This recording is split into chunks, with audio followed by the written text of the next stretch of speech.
Beginner's mind is basically approaching everything, not knowing about it. Even if you knew a little bit, or even if you have a preconception about something, you basically try to remove it or set it apart, put it on the side, and then just go and do it from a blank slate perspective. Because maybe what you know can be in the way of knowing or learning or discovering the actual correct way, right? But maybe what is correct for you is not correct for me. Or maybe the way that I utilize something, let's say a product or service, is not the way that the designer or the person who created intended to be used like that. But that's when you have to be receptive, and you have to be open, and you have to be always with that beginner's mind, mindset, so you can catch and understand and take that feedback and take it back. Welcome to Life Chapters. Today we have a special guest that's in creation and marketing expert of 20 years. He is a husband, a father of 3, an entrepreneur, and he's going to share a lot of knowledge, especially to you business owners and people that want to be a creator or a marketer yourself. So today we have our guest, Pepe Luquin. Welcome. I'm excited to share this episode with you. Now, tell me a little bit about you. I know you're in business, but what does design and being a marketing, what does that mean? Well, first of all, thanks for inviting me. I'm humbled, be coming here and talk about my personal experience, first of all. But yeah, let me tell you a little bit about what a creator or creative person or designer does is, in my perspective, because there's many ways to approach it. Creative industries is a big industry. You can be working in different niches within the creative industry. What I do is basically combine a few of those niches. I was a designer, well, let me go back a little bit. Since I was a little kid, I always liked to draw, right? So that was, oh, you're talented. You like to draw. You like to paint. So, and my dad, he was an architect. So I grew up on that type of household where, being creative, appreciation for the arts, fine arts, like interior design, architecture, nature, etc. You basically develop that special, like I said, appreciation or understanding, right? So when I was growing up, I don't want to talk about much of my, junior high school years because I was not the best one. But when I was trying to basically go into a specific professional path or think about the future, I always knew that it was going to be something related to creativity in general. I was thinking about architecture. I was thinking about graphic design. At the time, it was kind of like the new, career. So I was thinking about something like that. I was also thinking about something related to 3D, animation and stuff like that. But then I sat down, or I decided to go and pursue the path of graphic design because in my perspective, I felt that it was a combination of many different things. A little bit of animation that I like, a little bit of the visual aesthetics, colors, contrast and stuff like that. And also the advertising part. I always been receptive, to the commercial side of things. And at the same time to the fine arts, as I mentioned, a little bit earlier. But the way that you can combine those two, worlds, live in a commercial world where everything is design, everything is created by somebody, by someone, or by nature.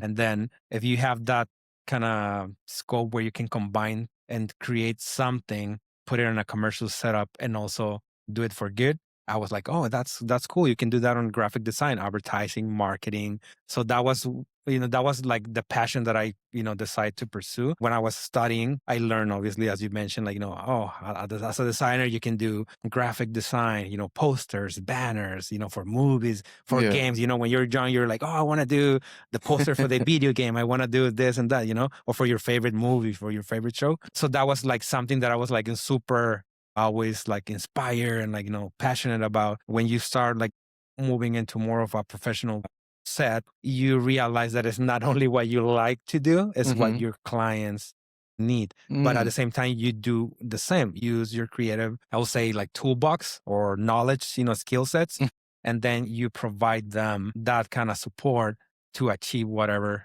goals they want to, at the end of the day achieve, whether it was for profit, for nonprofit, or just for the sake of doing something, So it seems like being creative comes from, it's like a family trait, for example, because your dad, in architecture, a lot of drawing, which maybe he introduced you to it at the same time and gave you some skills or what to perfect, etc. And you just took that, find the right niche for you, being in a creative in marketing, to listen to the client what they want to achieve, and you just put it on a computer, on a flyer, a banner, anything that you want. And that's what you do now.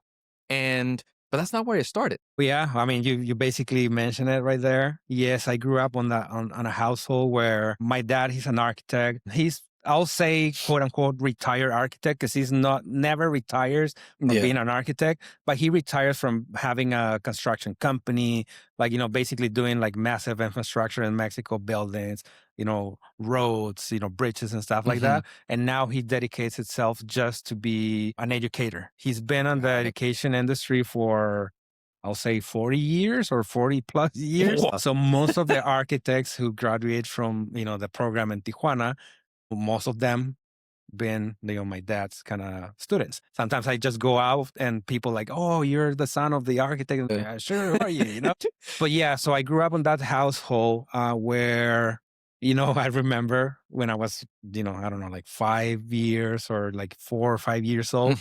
We used to go to his office. He used to have an office in Tijuana and downtown Tijuana, there's like a well-known park, Parque Guerrero. And right in front of the park, there's a building. There's still like this building from the 70s or something. It was pretty cool design, aesthetic of the building. And he has an office over there. So we used to go there. My mom used to, took us to the movies in downtown Tijuana. There was like 4 very old, cinema.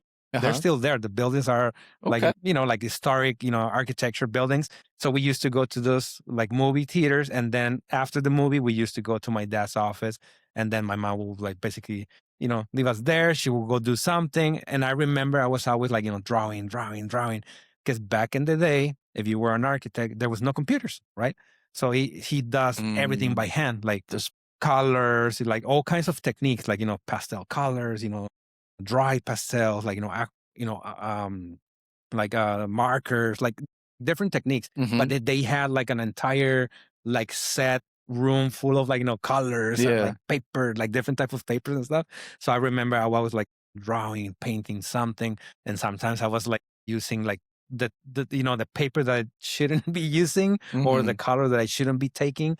Or sometimes I remember my sister and me, we drew on top of like plans for clients that my dad had laid out on the table, and we're like, "Oh, this is a nice house. Let's draw, a car." And then they will come back from a meeting like, "Oh man," and we're like, But he was never angry in the sense like, "Oh, you shouldn't have done that." He was like, "Oh, okay, now we're gonna have to recreate the entire set of plans." But at least he was like, "Okay, use this type of technique on this type of paper." He was always giving us like, "Oh, you don't use that paper for this type of marker because the ink will run out or whatever." So at least from the very early days, I remember I was like, getting that kind of, like the knowledge of like, oh, this is how you pair colors, or this is how you use this technique, or you should cut this type of cardboard with this and that, So I grew up like that.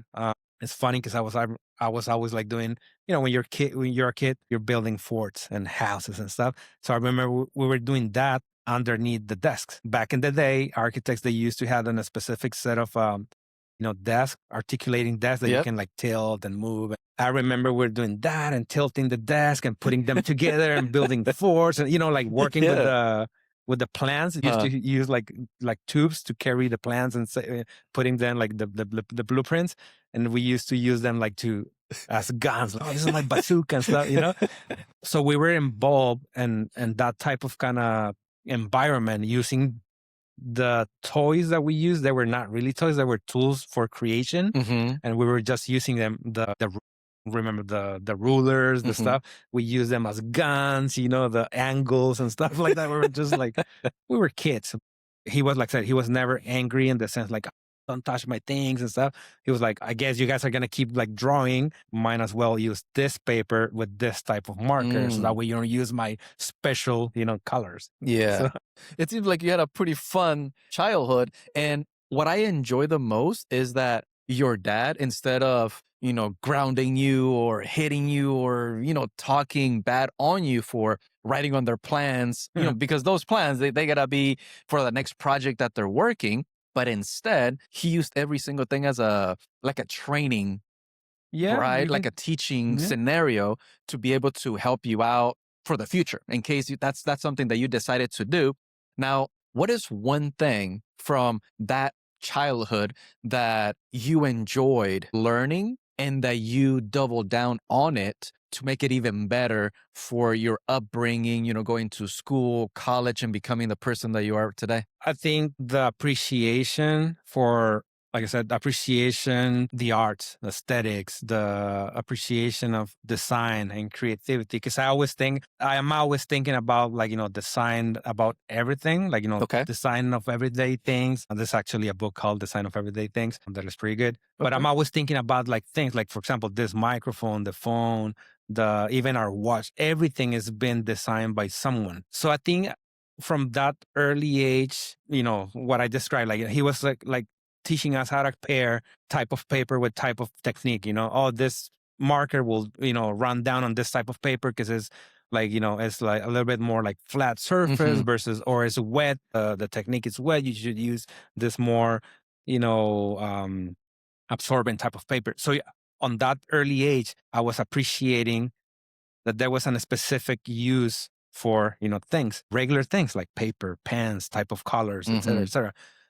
So I was thinking, oh wait, so if this paper, you should use this for that, so there's got to be a reason behind. So I think that's the one thing that I can take, and I'm still using, doubling down, because then I went deeper into understanding and researching and learning, a little bit more on the why. Why is there some reason behind something, Hmm. products, like I said, commercial, as I mentioned earlier, like the commercial and the arts, I'll call it the functionality and aesthetics. It Okay. doesn't have to be ugly to be, or beautiful to be perfect, Mm, or the other way around. It doesn't have to be functional, ugly. You can combine aesthetics and functionality.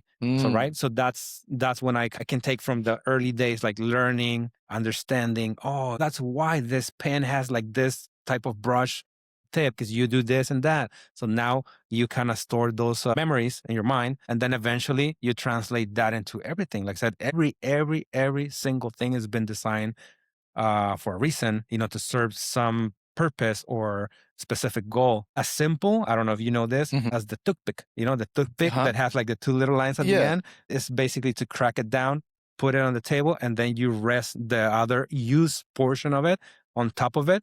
And that's a Japanese design, I've never seen the two lines. there's toothpicks that they have like two lines at the end. So they're kind Really? of like, like two little lines, Uh-huh. basically, so that you can like click it and break it apart. Okay. And that means that it's being utilized. If it doesn't, it's like the Oh. chopstick. When you open Yeah. them, that's actually also a Japanese design. When you open Interesting. them, it's because you already used them. So as simple as that. I didn't know I about didn't that know that. until like I said, I was researching like this book called The Design of Everyday Things by Don Norman, which is Okay. actually a San Diego based person, Oh, like really? one of the most prestigious designers. He's the father, considered the father of user experience. So I was reading the book and I'm like finding about like, regular things like doorknobs and, toothpicks and like, Huh. like teacups and stuff. I'm like, whoa, that validates what I was saying. Like there's a reason behind something. And I think that's what it got, stuck in my mind. And I doubled down on like learning more and more and more. Yeah, and you know that little toothpick, the two lines, you break it off. Now that you say that, it makes me think of there's so many different things out there that we just use one way, but we don't know the right way to use it from the creative's perspective. Because there's like the chop or like the chopsticks, right? You just Break crack them them open. down. Or the toothpick, you gotta break it. Every time I use a toothpick, I never did that. I didn't even know that was a thing. Man, that is, huh. I mean, I learned something new. like I said, sometimes it's like mind blowing because we, as users of everything, we basically create our own way, right? hmm We utilize something and we say, oh, you know what? This is the way it works for me, or this is the way I assume it works. Right? It needs to be done, or whatever. Can be a physical thing, can be nowadays like software, can be, like I said, a product, a service. It can also be a service design industry. Anyway, so my point is, we get so hung up on the way that we do things, and sometimes we don't even think about Mm. why. And that's going back to your previous question. That is one of the reasons what I think it got like I don't know, like it got stuck in on my brain, and it's basically something that is a driving force because that helps me a lot. Like nowadays I utilize like that, I'll call it the beginner's mind. And Mm. again, I'm using quote or air quotations because that's a term by Tom Kelly. Okay. He's one of the founders of IDEO. IDEO is one of the biggest design firms in the US. I think they have offices around the world, but they were founded. And there's two brothers, so they have this term because they wrote many books, but one of the books they use the term like beginner's mind. And what you're like, what is that? When I heard it, I was like, what is that? So beginner's mind is basically approaching everything, not knowing about it. Even hmm if you knew a little bit, or even if you have a preconception about something, you basically try to remove it or set it apart, put it on the side, and then just go and do it from a blank slate perspective. You don't know anything. Why? Because maybe what you know can be in the way of knowing or learning or Okay. discovering the actual correct way, right? But hmm maybe what is correct for you is not correct for me. Or maybe the way that I utilize something, let's say a product or service, is not the way that the designer or the person who created intended to be used like that. But that's when you have to be receptive, and you have to be open, and you have to be always with that beginner's mindset, hmm so you can catch and understand and take that feedback and take it back, right? So that's from the question that you mentioned to the way that I utilize that beginner's mind, or being curious about things, or being always like open to learn new ways. Oh, I know how to do this, but maybe you can teach me a different way. So Correct. let's hear what you have to say, and then we can debate, or we can share like tips or whatever. Or maybe what I was doing, it was correct, but maybe you said, or you added like a little bit of like flavor or like different ways. So now it's, oh, you know what, I'm just gonna do it as Luis does this because I know that's a way that it works for him. If I combine it with my idea, hmm maybe I can come up with something different. Yeah, And that's when innovation most of the time that's true. happens. I like that Yeah. term beginner's mind Yeah. because a lot of the times we see someone using a service or a product one way, and then we assume that's how it's supposed to be used. So we just get it and we start using it the same way. Yes. But another thing, when you start collaborating with people and having conversations and being open to it, now you start learning the way that you do the service or that you use a specific product. And it doesn't mean that's the correct way or that's the wrong way. It's just how you know how to use it. And the way that I know how to use it might be different. Mm. But once you put them together, like you said, that's what innovation. Yeah. That's a Yep. lot of things. That's a lot of products because this microphone, your microphone is one way, my microphone might be a different way. But now if the companies get together or they talk or, another employee goes to another company, now they use that company's approach to that product. And this other person brings a different approach from a different product. And now they can make a better product. Combine ideas, Yeah. like I said, you have to be receptive, not only in this, and by the way, it's not only something for creatives or for the creative industry, right? You can be in any industry, or even Mhm. like just for your personal life, like Mhm. everyday situations.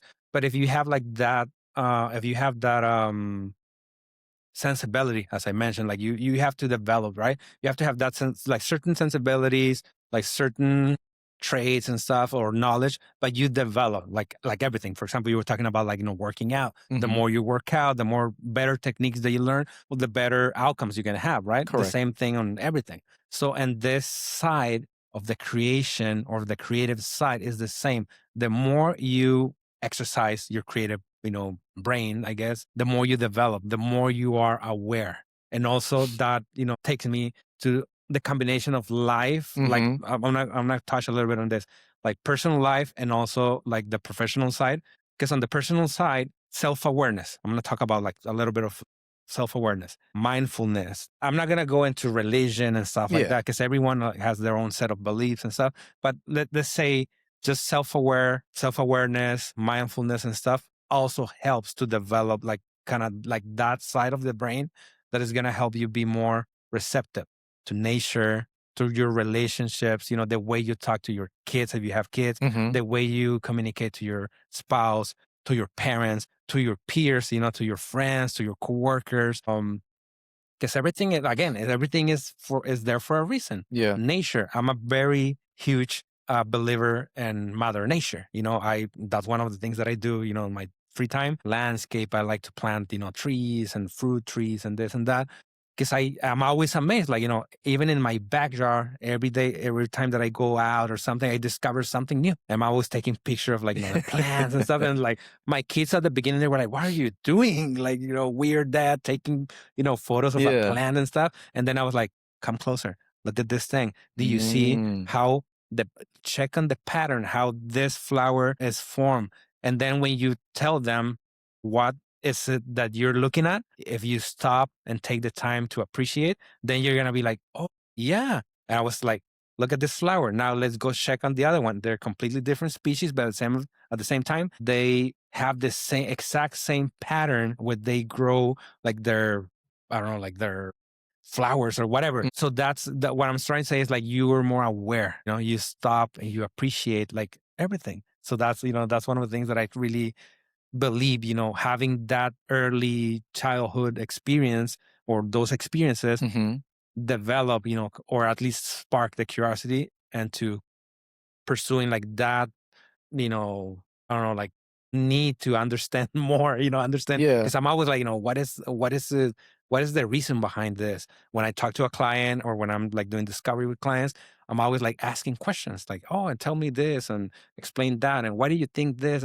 And sometimes they're like, just get to the point. Tell me how much is it going to be? When they're rushing to get to that point, I immediately know that that's not the correct client for me because they're just like, transactional. They're like trying to get, to the point. Sometimes people have like that kind of, we all are humans. We have different backgrounds and everything.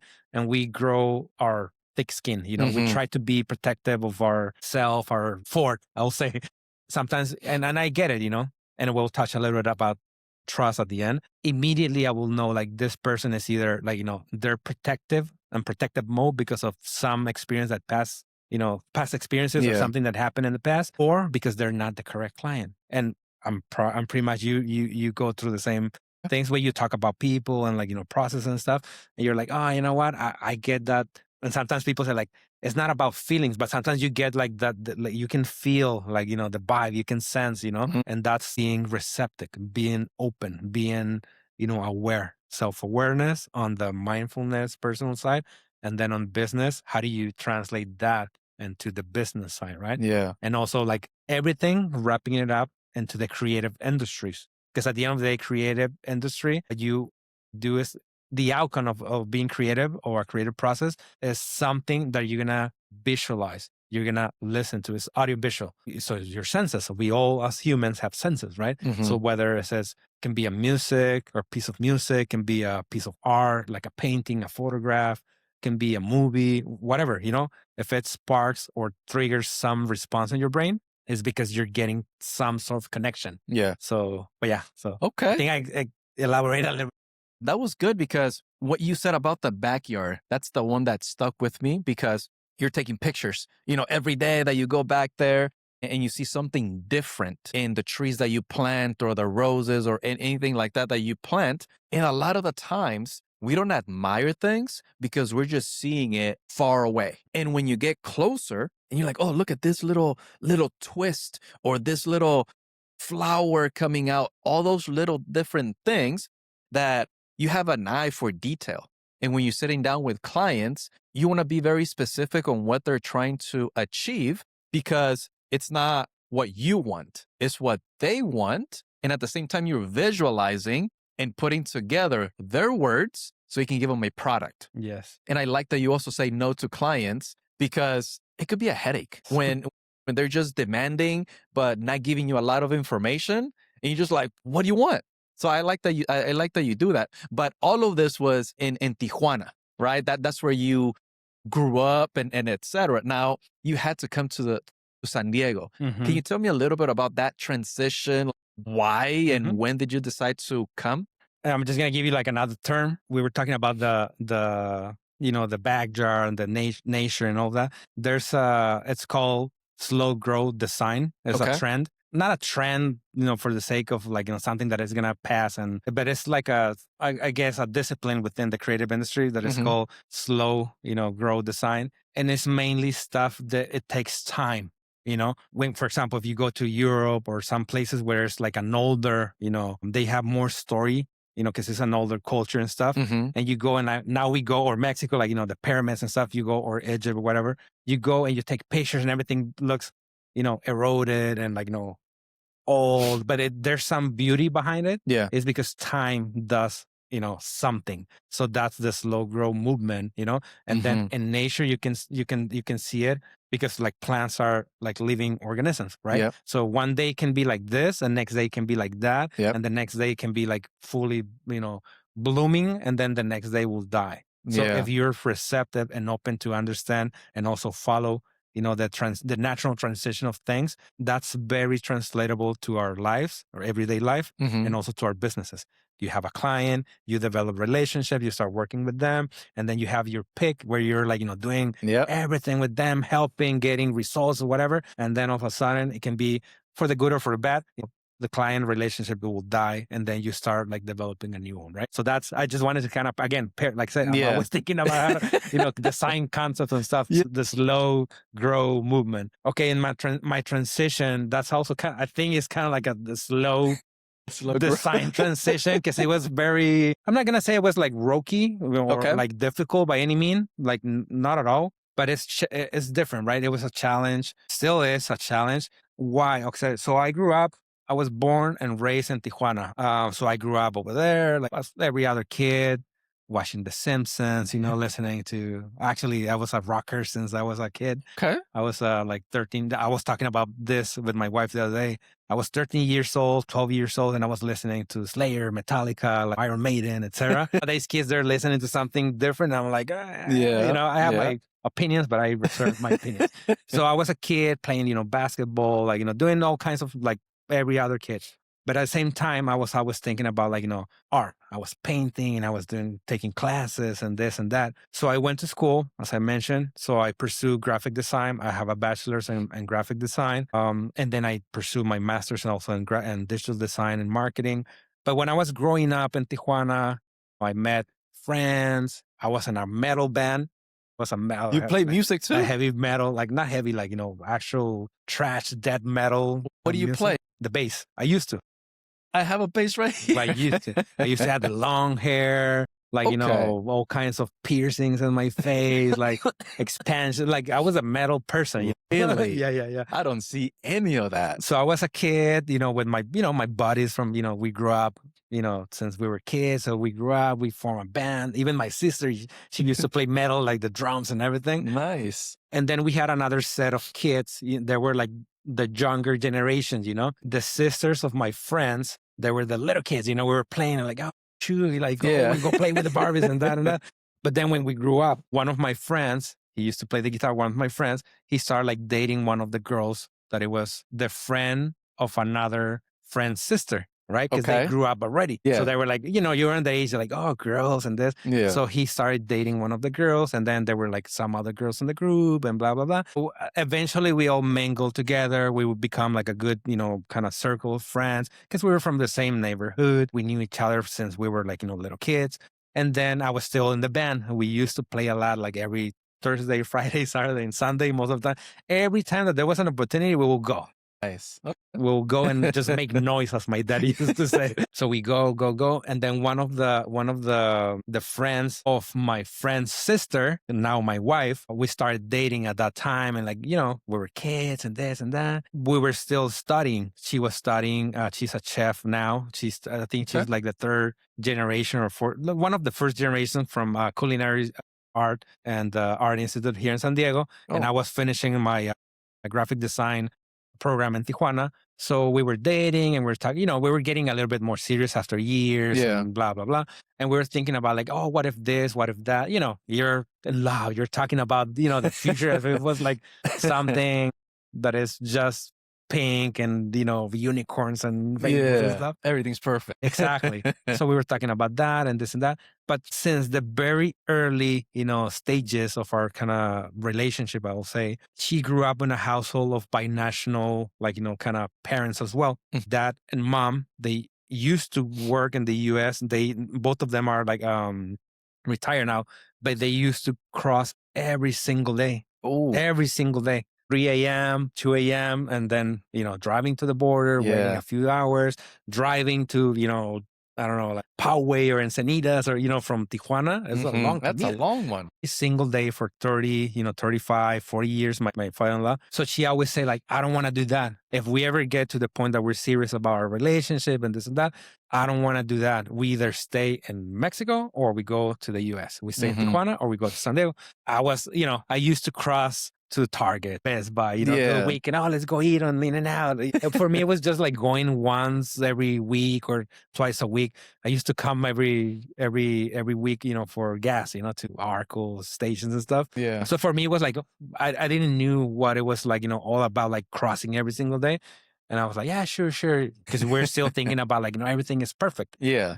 So once we really decided to like, move to a stage of our relationship where it was more serious and we started talking about like, getting married and this and that, we were both finishing our studies, right? So we were almost in the same kind of path. So we were thinking about, oh, okay, I'm going to finish this. I'm going to start doing this, blah, blah, blah. But we were talking about like back in the day, there was not a lot of culinary, scene or culinary culture as it is right now in Baja. I'll say, okay, Tijuana, Ensenada, Valle de Guadalupe, San Diego, but basically like the entire Baja region. Okay. It was like, pretty minimal at the time. Nowadays it's like, exploded.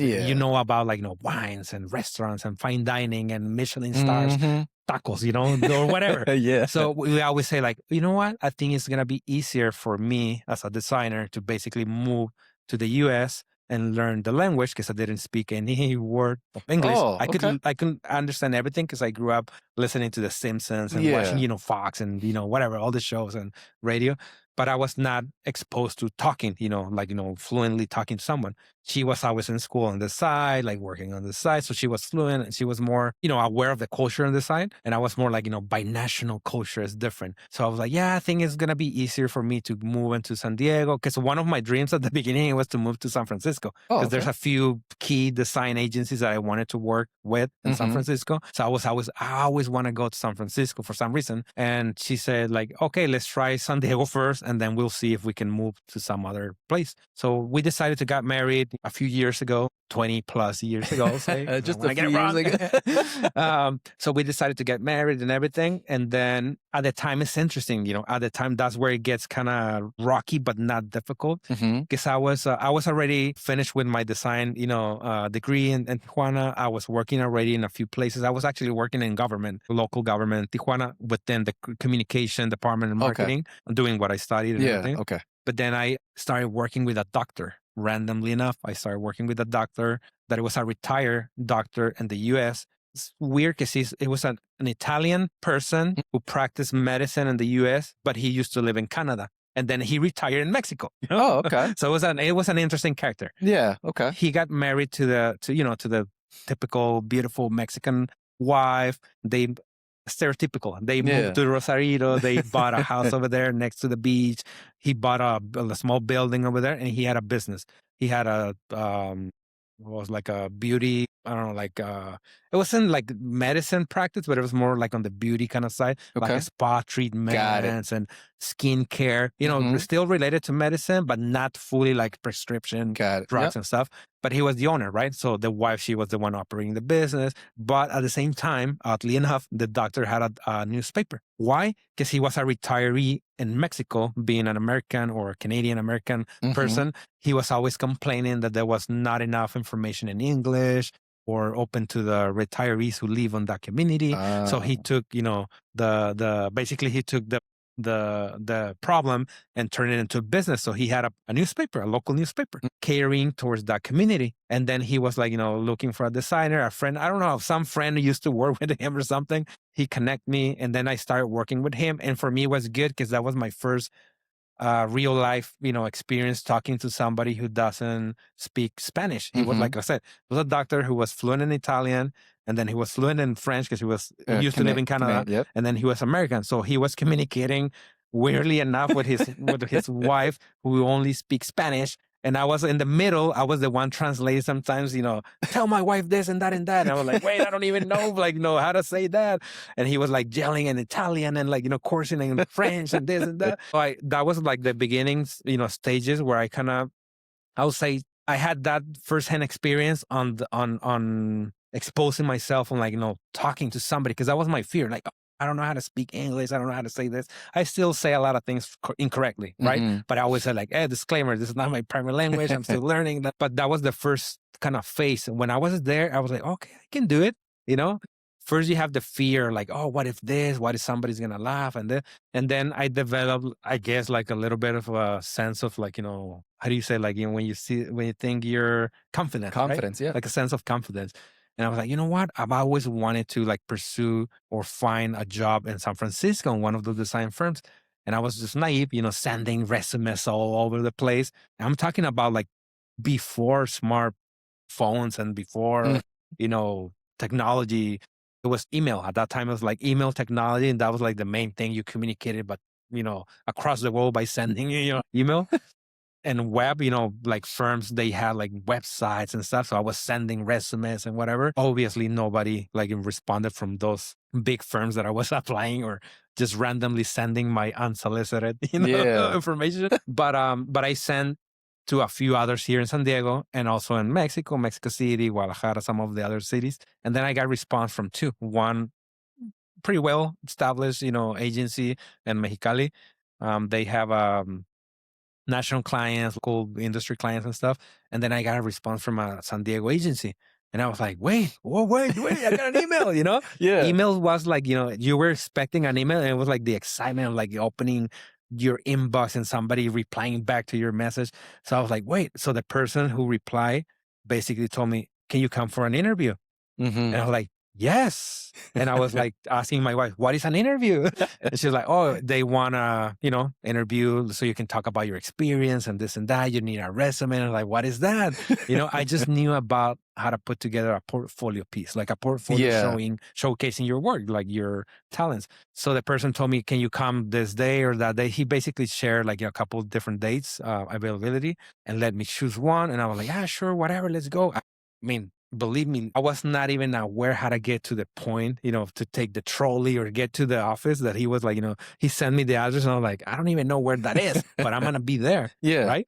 So I got the invitation from both places, and I decided to pursue the one in San Diego. And then going back to the story, like, you see, this can be our like starting point in San Diego. If I can start working with this company, then you don't have to be moving back to Mexico, my wife, and having a little bit more of a challenge, finding a job in the culinary industry on that early stage. Nowadays, I think it's easier, right? But back in the day, it was a little bit more difficult. So I went to the interview in Little Italy. It was like a design firm in Little Italy. I remember it's like a super nice design love, Yeah. I still, go sometimes, to that area and like tell my kids, this used to be my first job in San Diego, this design firm, Is it still there? Not there. They moved to Colorado. But yeah, it was like a small design firm, by the way. But for me, it was like, man, I'm moving to the US and pursuing. So I went there. I remember the first, interview. I was, like trying to dress suit up, and tie, look nice and everything. Darlene, my wife, she basically came with me because I think she drove that day. I don't remember, but we both came because I was not aware how to move, like on the streets of downtown San Diego. So I knock on the door. And then I was expecting a business guy coming in, and you know what? A surfer dude come out. Typical American surfer dude in shorts, flip-flops, long hair, blonde, hey, what's up, dude? Yeah. am I in the correct, spot? Oh yeah, I'm Dustin, come over. Super chill, pretty cool and everything. Long story short, I started working with him right away. But at the beginning, and I always like to say this story because I mentioned during our conversations and email, oh, I'm coming from Mexico, blah, blah, blah. And don't worry, we didn't even knew about like the constraints of the border, like legalities. Oh, you Yeah. have to have a permit to work in the US. You have to do nothing, not on my side, not on his Yeah. side. We were just like, yeah, let's work together. Let's do something. So when we got there, he knew that I couldn't like speak any English at all. And he was prepared before like, smartphones. He was prepared. I don't know if you remembered like those translation machines that he used to look like calculators. Yeah. So he had one of those. Nice. And he was like, hello, my name is Dustin. Whatever it takes. And I was like, dude, I can understand what you're saying. I might have a little bit of problem, like, with certain words and stuff. And it was like, oh, okay, boom, he just threw it away. And then we started, conversing and talking about, long story short, I worked with him for a few years, and then he moved back to Colorado. I was still doing the remote work back in the day, like 20, what was like 20, like 05 or 6, Okay. around that time. I was doing the remote work, that early time. Mail, I remember I got my BlackBerry and getting emails and, nowadays it's pretty common. But back in the day, it was like, the technology was like about like just being communicated across states, across, countries. So that was my initial story moving from Mexico to the US, getting a permit. He was willing to do the I don't know if it's a visa one or something. Okay. There's a determination number or something. I don't know exactly which one it is, but he was willing to. He told me, "No, don't worry. Let's find out. What do we need to do?" There was actually the Mexican consulate. It was like across the street from the office. One day, let's go walk and ask, what do we need to do and blah, blah, blah. So he was willing to, and I was like, oh, that's cool. But then we realized that we got married because my wife, she was born in the LA. I was born and raised, as I mentioned, in Mexico. If you get married, then you can get the working permits and visas and blah, blah, blah. So we decided to pursue that path because at the end of the day, we were serious about our relationship and we were ready to start like basically creating a life together. Now that I had like, the job opportunity with this agency, I was like, so humbled that, the person was willing to do the whatever paperwork and pay the fees and whatever. Yeah. But then I told him, like, you know what, Dustin, you don't have to do that. There's another way. And then I explained, and he was like, oh, whatever, right on. He was like a server to keep working and whatever. So that was the initial phase, Like I said, it's not necessarily like a difficult path. For me, the difficult portion, it was like, the language, getting used to the language and to the culture. I used to work after work. I used to go to adult schools or like, basically classes, like, taking English classes on schools, like going to different schools, like taking classes, learning. And I didn't have a car. So I had to take, transportation. Luckily enough, San Diego has like decent public transportation. So I used to go places. So I always do what you have to do to get to the other side. Yeah. So that's the difficult, part of getting ready, being prepared, making sure that I needed to do something. If I wanted to get to this point where I wanted to work on an agency in the US, there you go. There's your opportunity. Now you have to be better on this, that, and that, which entails doing this, that. So I had to do it. The language barrier, the culture difference. And like you said, back in the day, sending a bunch of resumes to a bunch of different companies, because when you're starting, you're like, oh yeah, I'm just going to send a bunch. And then one of them is going to look at me and find me. Right. And after so many different tries, not getting any replies, you still didn't quit. But there was that one agency in Little Italy, San Diego, that replied. It's like, hey, come on over. And even though you guys didn't know, both sides didn't know what the legalities needed to be, Funny. You guys were still working to be able to give yourself an opportunity to move to this country, finding an easier way, marrying your now wife. But that whole transition, what about working here 100%? What was that like? Like being in corporate and then slowly transitioning into business? Most of my experiences, like in the work side, they're being like that. I'm always being like the type of person that just go and jump to the opportunity. Like, you basically just jump all in. So as I, share what was the transition from moving from Tijuana to San Diego, working with this agency. And then after they moved, we kept the relationship, going. I still, you know, not till today, but back in the day, I still did a little bit of work for them remotely. It was basically getting the clients, sending information. I was operating some of the design work here in San Diego, sending back, communicating directly with clients by, like I said, via email. Mm-hmm. And then I remember he used to have an office in downtown. Oh, I forgot the name of this building is our center or our something building. Okay. It's where next to the architecture school, it's right there in the 12 and something. It's like a creation. It's like a hub for creatives, Okay. architect, design firms, marketing. So he moved from Little Italy to that place, and then from that place to Colorado. Okay. And that's where the point where the iPhone, came out, and then technology and everything. And then he told me that, you know what, Jose, I'm going to move to Colorado. I'm going to keep getting the clients. I'm going to send you the clients so you can keep working. He was operating online businesses at the time. Mm-hmm. Like I said, I'm talking about like 2005 or six or so. He was already like doing online businesses, building websites and stuff. So I was helping doing web design work and also doing a lot of like logo design work for branding platforms and stuff. And then he had an online shop selling logos. Okay. So every client that came through that kind of outlet, we did a kind of like a joint venture partnership when he said, you know what, I'm going to pursue this agency kind of mode in Colorado, but this online business is going to it's going to keep running. But I want you to run and produce every order that comes through the site. And we go like 50-50. And I was like, Oh, okay. Sure. So when he moved, from San Diego to Colorado, all of the equipment that we used to have in the office, he basically passed it on to me. I helped him like move from his house to pack everything. Yeah. He used to have a truck, like an F-150. So I helped him like pack stuff and carry like, furniture and stuff. And then we needed to like pack the office stuff. He was like, you know what? I think since you're going to help me with the logos design work and you also are like, you have like that kind of entrepreneurial kind of spark, you might be, needing this equipment. And I was like, brand new equipment that I got like brand new open box, set up my brand new Mac, tower computer back. I still have it in my Tijuana house. By the way, mirrorless, computer, I still have it. And he passed on like a few like desks, chairs.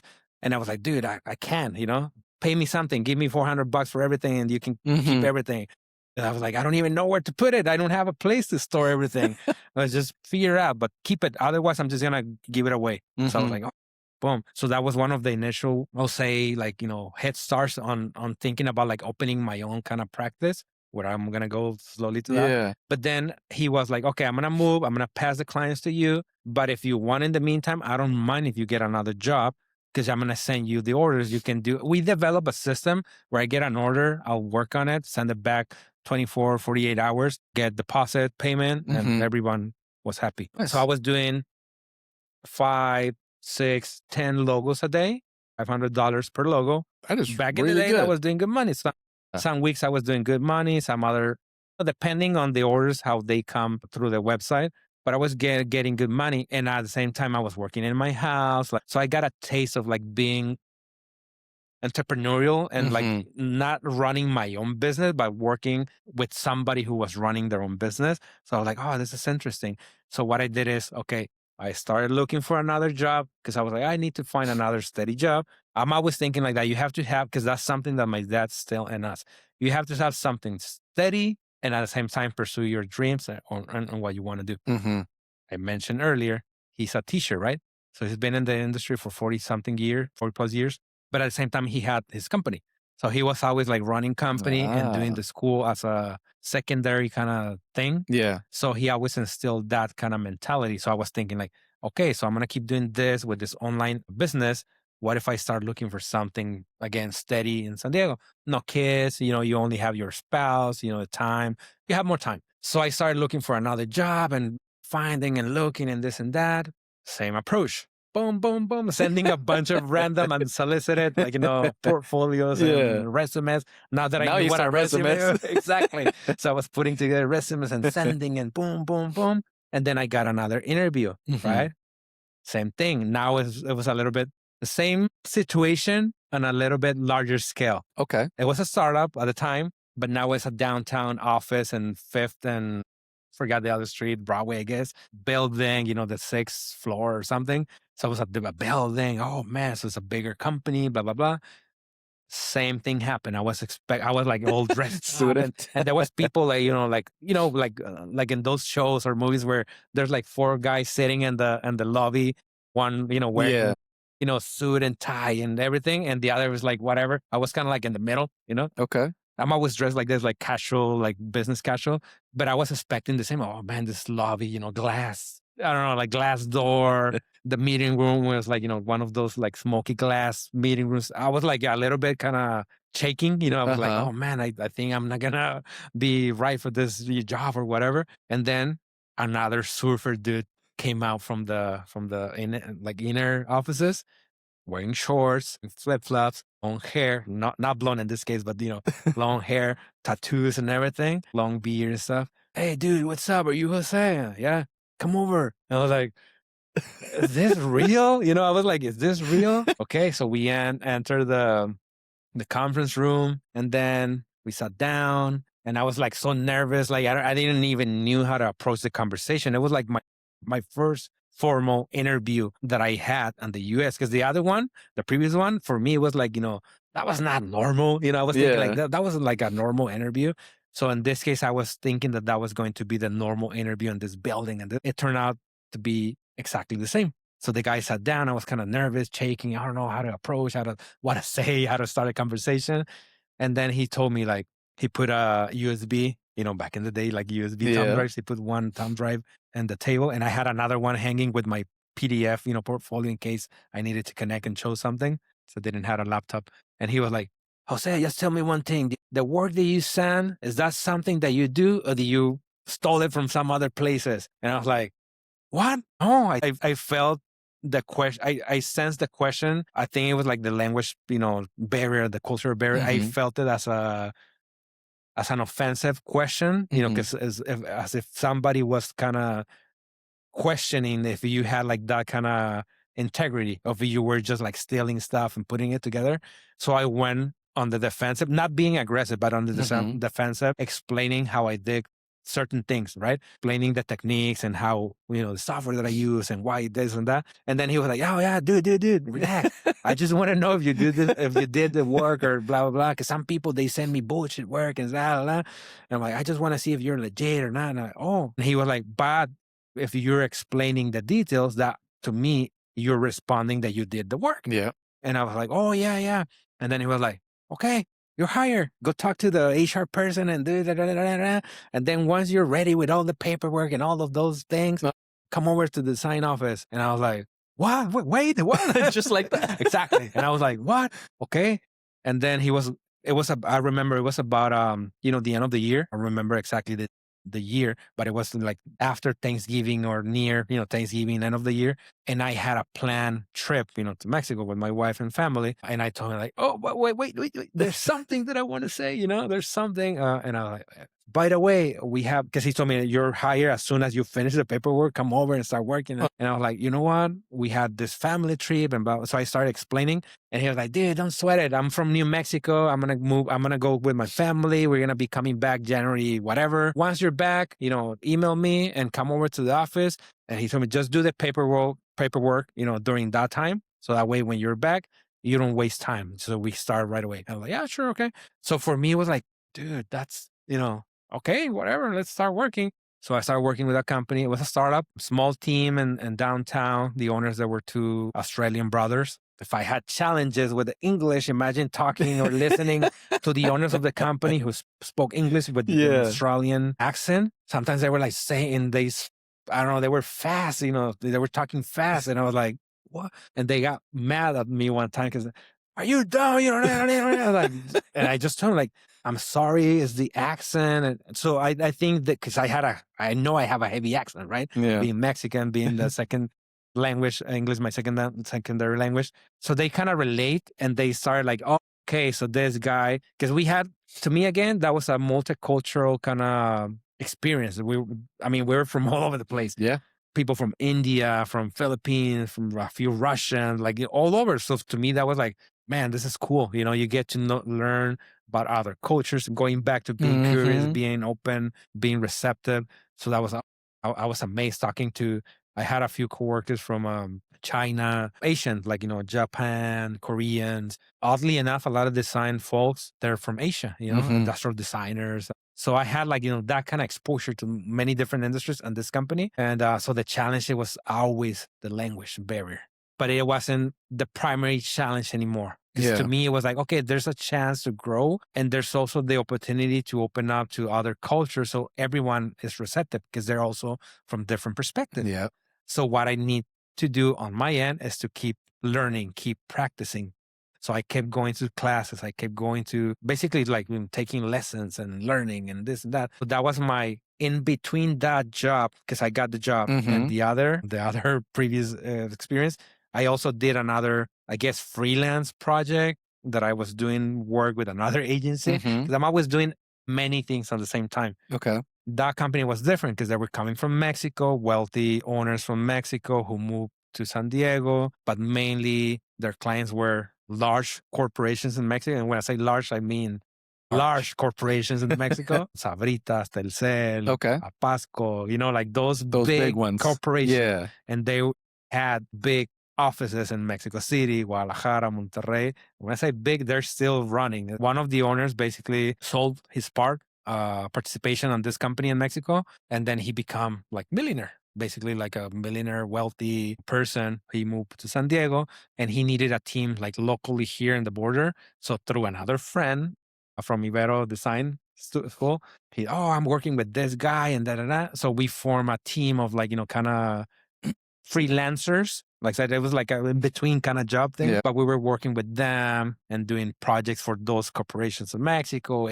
Branding, the name of the company was the Branding Group, right? And they rebranded to Mind Code, right? Okay. Mind Code, because he was big into neural marketing at the time. So that's why.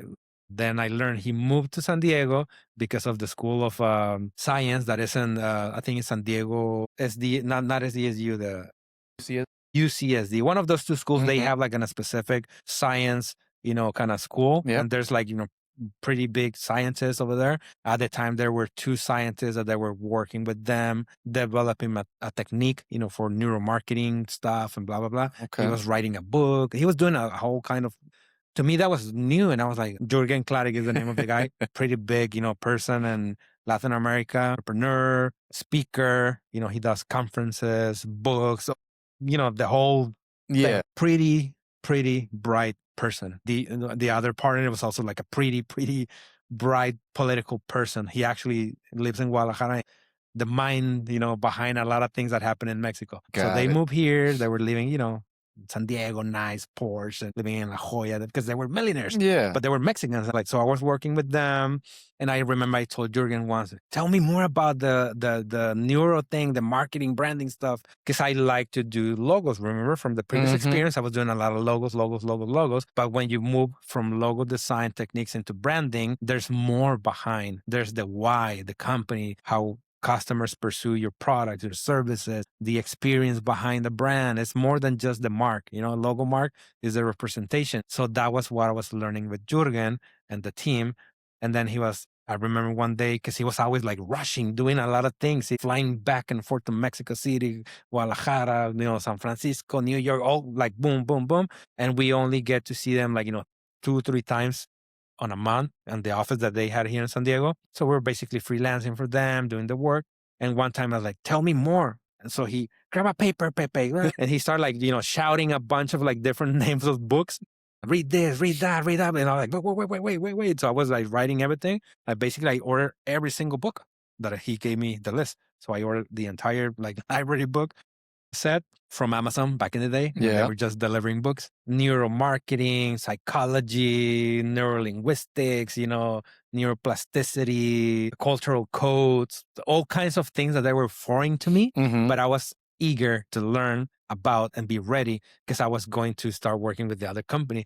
So I was like, something from this experience is going to help me on the next one. And something from the previous helped me for this one. So that's my kind of the way I think about things. Like if you do something now, it's going to help you for the next move and for the next move and so on and so forth. So I learned all of that while I was working on the new company, from this surfer guy and everything. I started in January. It was a different entire vibe, like different environment. I was like, an employee. I was, typical employee, corporate structure, your CEO, your this, your entire boom, boom, boom, boom, boom. Yeah. I was the lowest, kind of position on the totem pole on the creative side.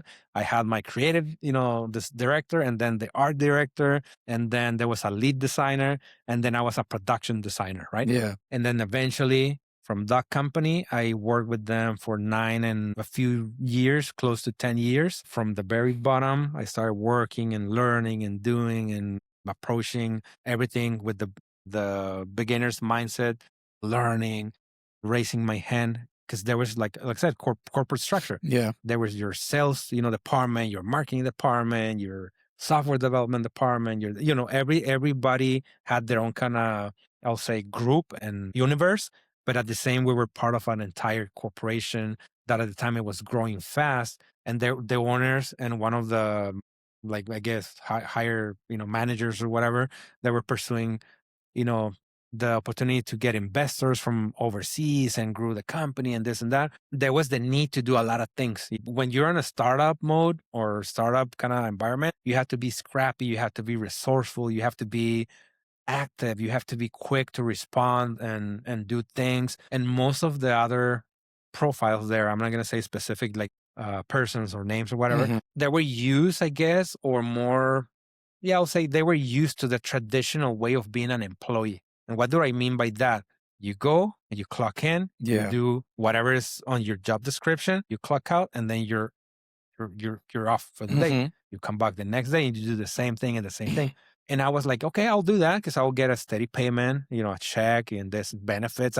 Yep. I didn't knew anything about benefits, you know, going to, to your niche. Like I didn't knew anything about planning and 401ks. I remember when they mentioned, oh, the 401k, we match this and that. I was like, what are they even talking about? I was like, no clue, completely nothing. I was like, what are you guys talking about? Retirement? What? What is that? And the other folks, they were more used to that. Like, the traditional employee kind of setup where you work, company has to provide everything. They have to tell me what to do. If they don't tell me what to do, I'll just sit there and they'll pay me, blah, blah, blah. And I was always like amazed. I'm still amazed how some companies, they operate like that, or employees of companies operate like that. Because I did a lot of consulting with other corporations and companies. And that was the same problem. What I experienced in my personal kind of experience right there as an employee, looking at my peers, how they behave, being employees, being passive, being, complacent, how do you say? Complacent. Complacent about like, they have to tell me what, they have to provide me this. You cannot tell me this because it's not in my job description. So again, there was like cultures from all over the world. And there was a small group of Mexicans, Mexican Americans. And we always are. I'm not saying other cultures are not, but we always are like, let's do it. Let's figure out. There's got to be a way to find out how to solve this and that. So we always were active. We always were positive. There was like a group of 4 or 5 guys and one girl from Tijuana. We all had something in common. We grew up on a household that we had to cross over. So you had the sacrifice. You have something that kind of connects you. The sacrifice of coming in from the early morning, driving, going back, working, getting your dollars, and then spending and trying to make a life. So that's why we were always like working hard. So the owners and some of the managers, they noticed that we were always like positive and like, ready to do whatever, and I'm saying whatever because most of the time, on those type of corporate setups, yes, you have your Mexicans, your guy from the warehouse, you guy from, the janitor, like a few, but we were like on the design and another guy was on the marketing group. So, one of the guys, senior guys on the company, he was on the accounting and HR group. So he was already like a little bit upper on the corporate structure. And because he knew that we were like hardworking and we always go and say, yes, we'll figure it out, whatever. He started also being our sponsor, I'll say, like, kind of promoting like, you know what, those guys are always working hard. They're not going to let you down. Because sometimes the company needed workers during after hours or they were growing fast, like fast. I mean, fast. They secure a $70 million investment at the time. Company exploded, grew up like big, 200 and few employees, production facility in China. I mean, boom, It was big, huge, pretty it was quick. big. So we were doing whatever, like helping on the warehouse, like, oh, we need to move and carry this, large printer to that side.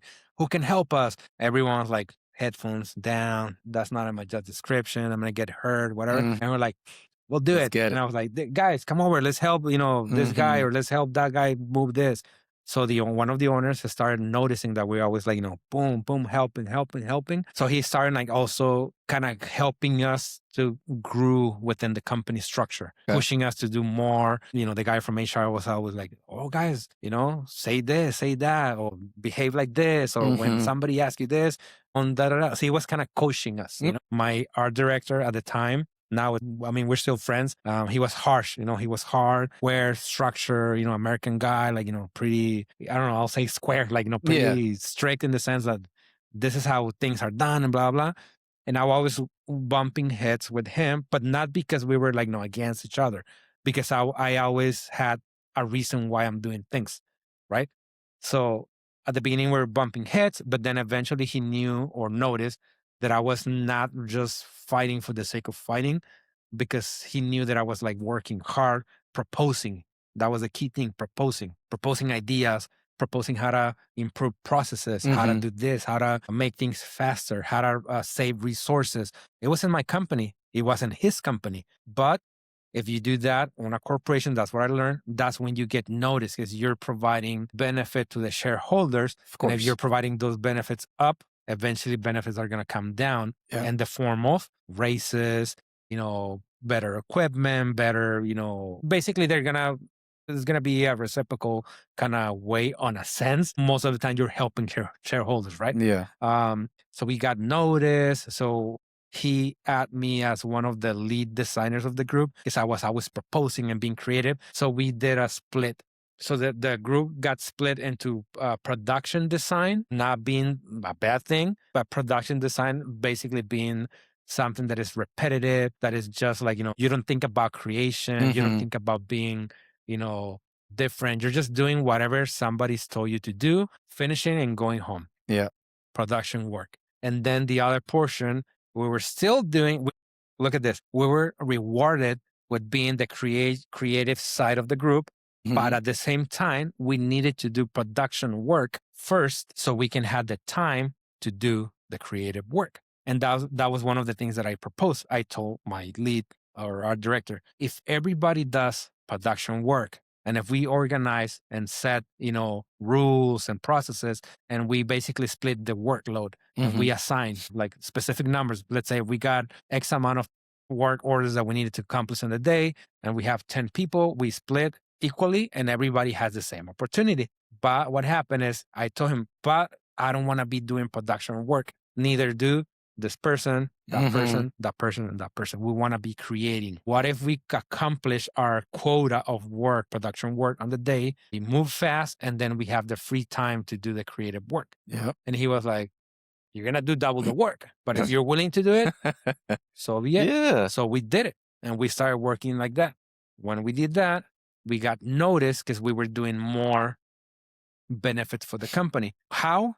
Because the company was doing licensing deals with, for example, I was managing projects and designs for licenses, like big licenses. Again, branding, design, learning for Disney, Verizon, NFL, Marvel, Sprint, all of the big names. Because we had like licenses to print their art on the things that we were doing. So I was kind of, okay, but we were paying also royalties to those companies, right? So if you got the license for, let's say, Marvel, you still had to pay a royalty for the product sold, that artwork. And I proposed, and some of the other guys, what if we create our own designs? What if we also had, like, besides the large name brands, we also had artists, local artists. Well, when I say local, it's like US, artists, painters, et cetera. And I was like, that's not even cool enough. And we're still paying royalties. And sometimes we pay like a lot of dollars in royalties. Yeah.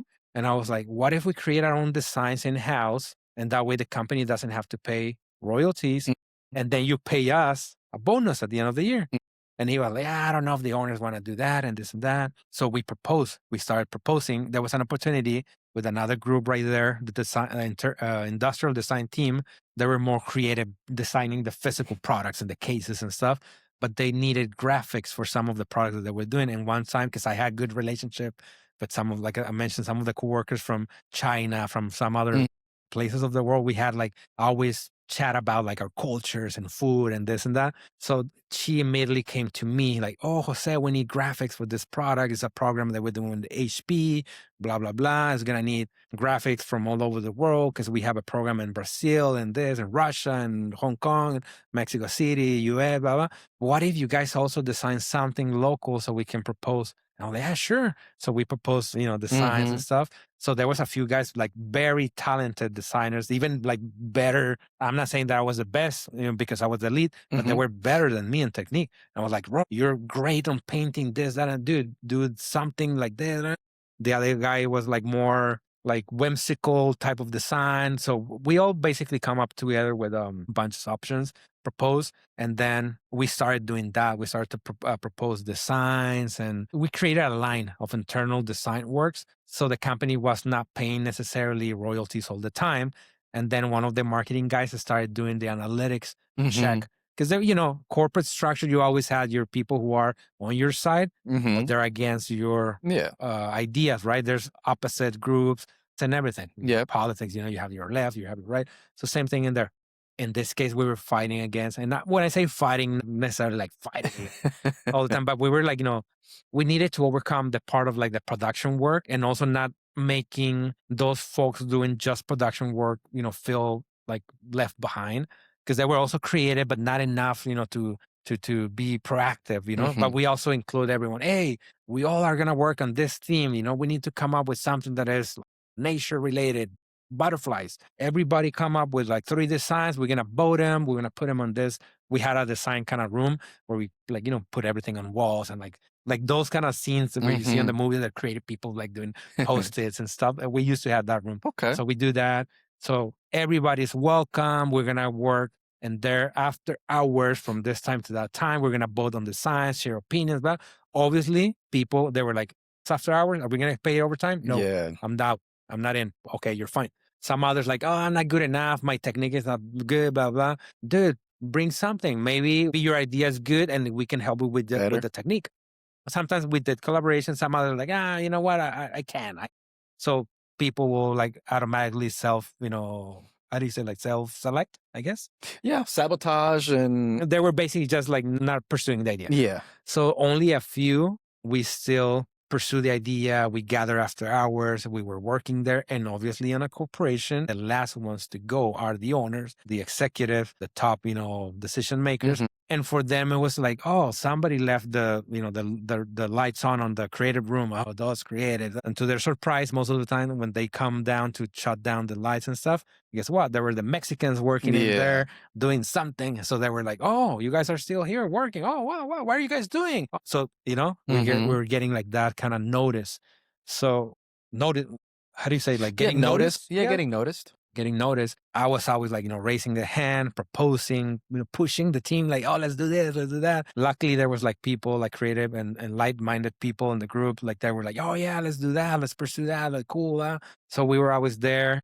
I was moving from one department, like saying industrial design team. "Oh, we need graphic. We need somebody who can do packaging." So they were trying to recruit from in-house, and everyone was like headphones. And I was like, me, like I was the kid, like me. And because they already, like, "Oh yeah, Jose can do this. Like, come over. Like, we're going to work on this special project."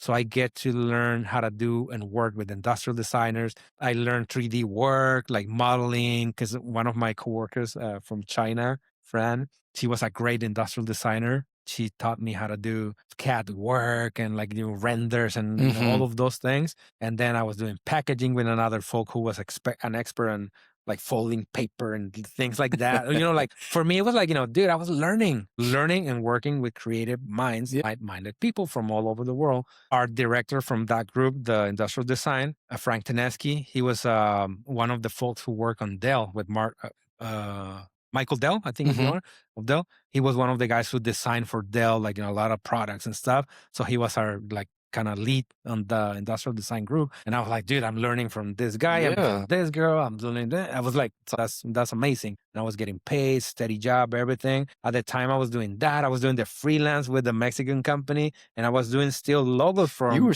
the first during my work break, people that were chatting, eating in the meeting and the lunch break room. And I was with the first iPad number 1, the first one that came out with the chubby tip pencil, the drawing logos all the time. Oh, What are you nice. doing? Eating? And oh, I'm doing a logo that came in through an order. Yeah, I was doing something. That's $500 if I finish it. Yeah. And then I go, oh, I got another logo. Okay, so I finish this, and then I'll go home. So what I did with the iPad is like, I trace everything at the beginning, like sketches. And then when I got home after work, I'll just trace the vector high resolution, package it, and send it back to Dustin in Colorado. And then he will just review and send back to the client. So I was doing Very that, nice. doing the freelance work with the Mexican company, and doing this, That's a lot. a lot of work. Yeah. And that happens, like I said, that happens on the first 3 years, I will say, of the company. And then after that, I just dedicated my entire time to this company. Like I said, I was there for 9 and a few, like close to 10 years, because the company required more time. So I'm always volunteering, like working weekends after two shifts, like more in the morning, during nights. I had the key to the office, to the point that I had the key to the office. And I was the last one working, shutting down, walking, doing the rounds, shutting down computers, shutting down everything. It wasn't my company. It was a corporate environment, but I was still taking care of that because I knew that was when you're a business owner, you have to take care of the resources. Even if you're serving your shareholders, you still have a certain responsibility. Yeah. So I felt that if I do that, it was kind of preparation or learning to get ready to the point that I was going to pursue later on building a company. It seems like your curiosity always found a spot to shine. Anything that you were doing, you were always being curious to doing different projects, having different observations on how to do anything. And, people started noticing you, offering you different positions, or you taking on different positions, still doing the logo, still working for the other company in between. And then you became a business owner. And not just a business owner that is like, hey, I'm single and I just have a wife.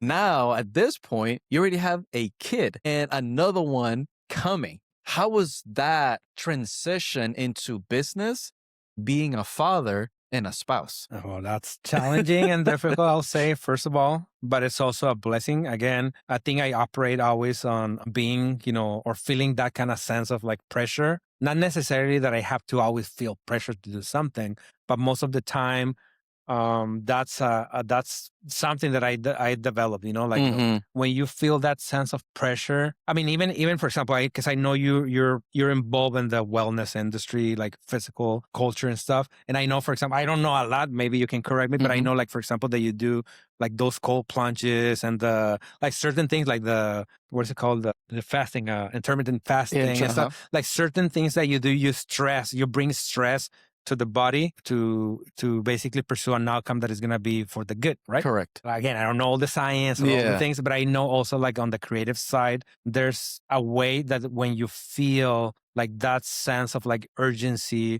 or pressure, it's not pressure, it's not urgency, it's more the sense of responsibility. Like it's that sense that somebody else depends on what you're going to provide. And sometimes it's not even like, I mean, Luis, we can talk about like, you're delivering a design, you're delivering a flyer, you're delivering a website. It's not the end of the world. If it's not delivered today or tomorrow, it's not like the person is going to die or something, right? But to me, that speaks on your work ethic as well, which I was like very well instructed from my dad, from studying, from my studies and everything. So that sense of responsibility, let's say, when I had my first kid, my first child, and then we were expecting the second one, I told one of the brothers managing this company, I remember, I told him like, oh, you know what? I'm going to start doing a master's degree. At the time, I was studying I'm a graduate from Ibero, Universidad Iberoamericana de Mexico, in Playas. So living here and then having to drive all the way to Playas, the Tijuana, For those who know, it's a long commute coming from Miramar all the way to Playas. Because I had classes on Friday nights and then Saturdays. So I told him, like, you know what? I'm going to pursue this degree. I always wanted to do something. My dad being a teacher, like, university teacher, I was invited, weird enough, I was invited to this university to be a teacher of the master's degree program by one of the one who was running the program was my friend, Mario Cano, a great designer from Tijuana. He invited me. And I was like, how can I be a teacher if I don't have the title of master's degree? First, I will pursue my title and then I'll feel that I have the, like the credentials. Correct. And if like, no, you already have the credentials and the knowledge, but if you want to do the classes, that's fine. But I want you as a teacher here, because I think you can bring a lot of knowledge, to the school. And I was like, no, let me do this. Let me pursue my degree first. So I told the owner, well, one of the owners of the company, like, you know what, I'm gonna pursue the program. As soon as I'm done, I'm gonna move on from the company and start looking for something else, because I think it's fair, we already got things set up. By the way, let me just do a little bit of a parenthesis on the company. Again, going back to the startup kind of world, roller coaster mode. The company went up, went down, went up, went down several times. And most of the times, we survived. When I say we, it's a small group of people that I mentioned because we were always like jumping in, volunteering, doing the hard work. Yeah. New owners come, new owners go, new investors, company went up, and down. We always survived. And we were tasked with reinventing the company 3 times. Rebranding, recreating the business plan on the marketing, creative, website, side, e-commerce, everything. Latest groups, there were investors like, I forgot the term, capital investors, or they bought companies in distress and invest and blah, blah, blah. So they had a portfolio of large, like different companies, like a large portfolio. We were one of them. But they quickly realized that we had a group, like an internal group, that we were good enough doing what we say that we do. But not only that, we were good enough working as a team. So we were tasked with reinventing the company again, the website, everything. And then again, we gained their trust. And eventually they were coming back and asking if we could help them redesign or give guidance to the other companies that they had on their portfolio that they were buying. Oh, can you guys assess the website? Can you guys check this? Can you guys help the team on web branding, marketing work, development works, etc.? So I was like, okay, we got something already set. Everything is flowing correct, like, smooth, So I decided to move on. So I told him, like, I'm going to finish. As soon as I'm done, I'm going to move on. And that's exactly what happened. So I got, like the ceremony, diploma, everything. And then I remember I came back and I went to his office. And I told him, like, you know what, John, I'm just gonna move on. Like this date is gonna be my last day, blah, blah, blah. And he thought I was joking. He's like, dude, come on. Where are you going? Okay, how much are they gonna pay you? I'll pay you more. How much you want? And I was like, it's not, I don't have a job. I don't have anything set up. I don't have like anything planned or anything. I think it's time, I just don't, I think it's the right time. I think I just need to move on and start pursuing something different. I already kind of learned a bunch of things here from you, from the team, from the company. For me, it was a very big school company. Like that company was a big school. I learned a lot. I met a lot of people, good, bad, in between, but everything. So he was like, really? Are you just going just like that? Oh, yeah. So my kid, like I said, my first child was already like a year, I don't know, like almost 2 years old.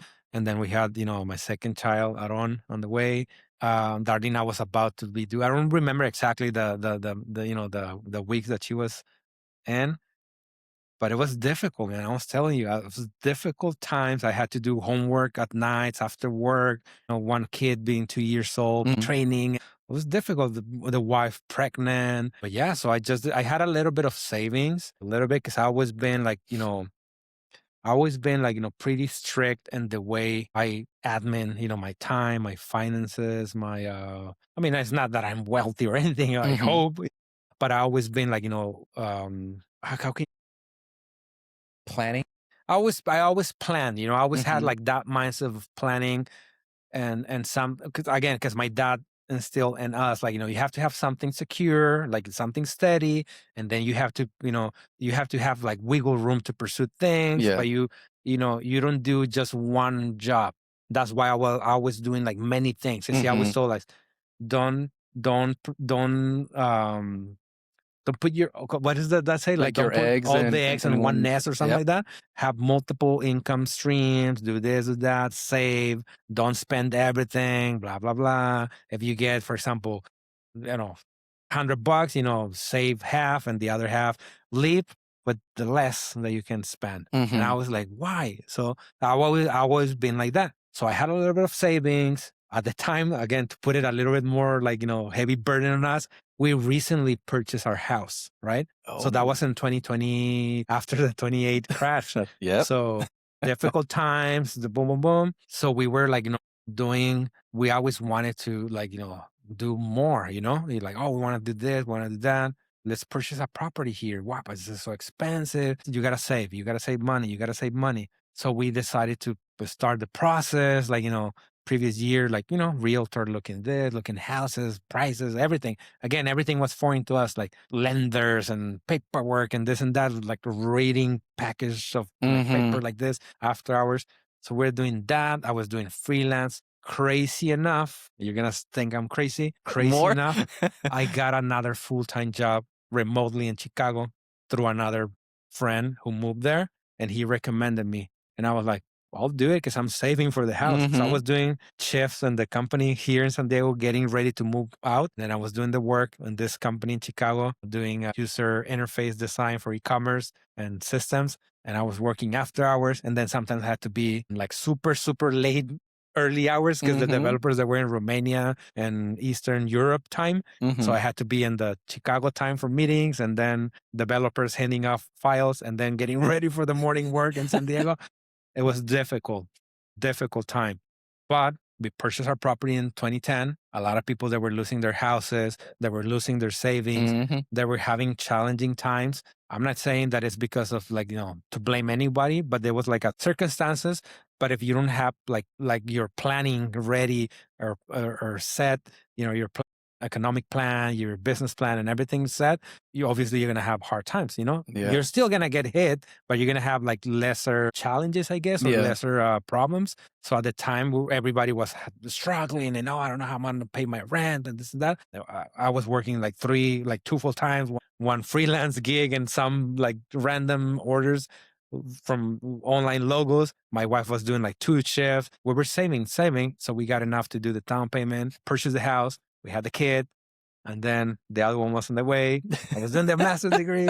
That happened on a period of like, 2 years, 3 years. It's a transition. It's not just like, but it was difficult as hell. You have no idea. Sometimes, Luis, you're going to laugh. I had to take the kids to classes on Saturday. I was in the school with the baby carrier and the stroller taking a class.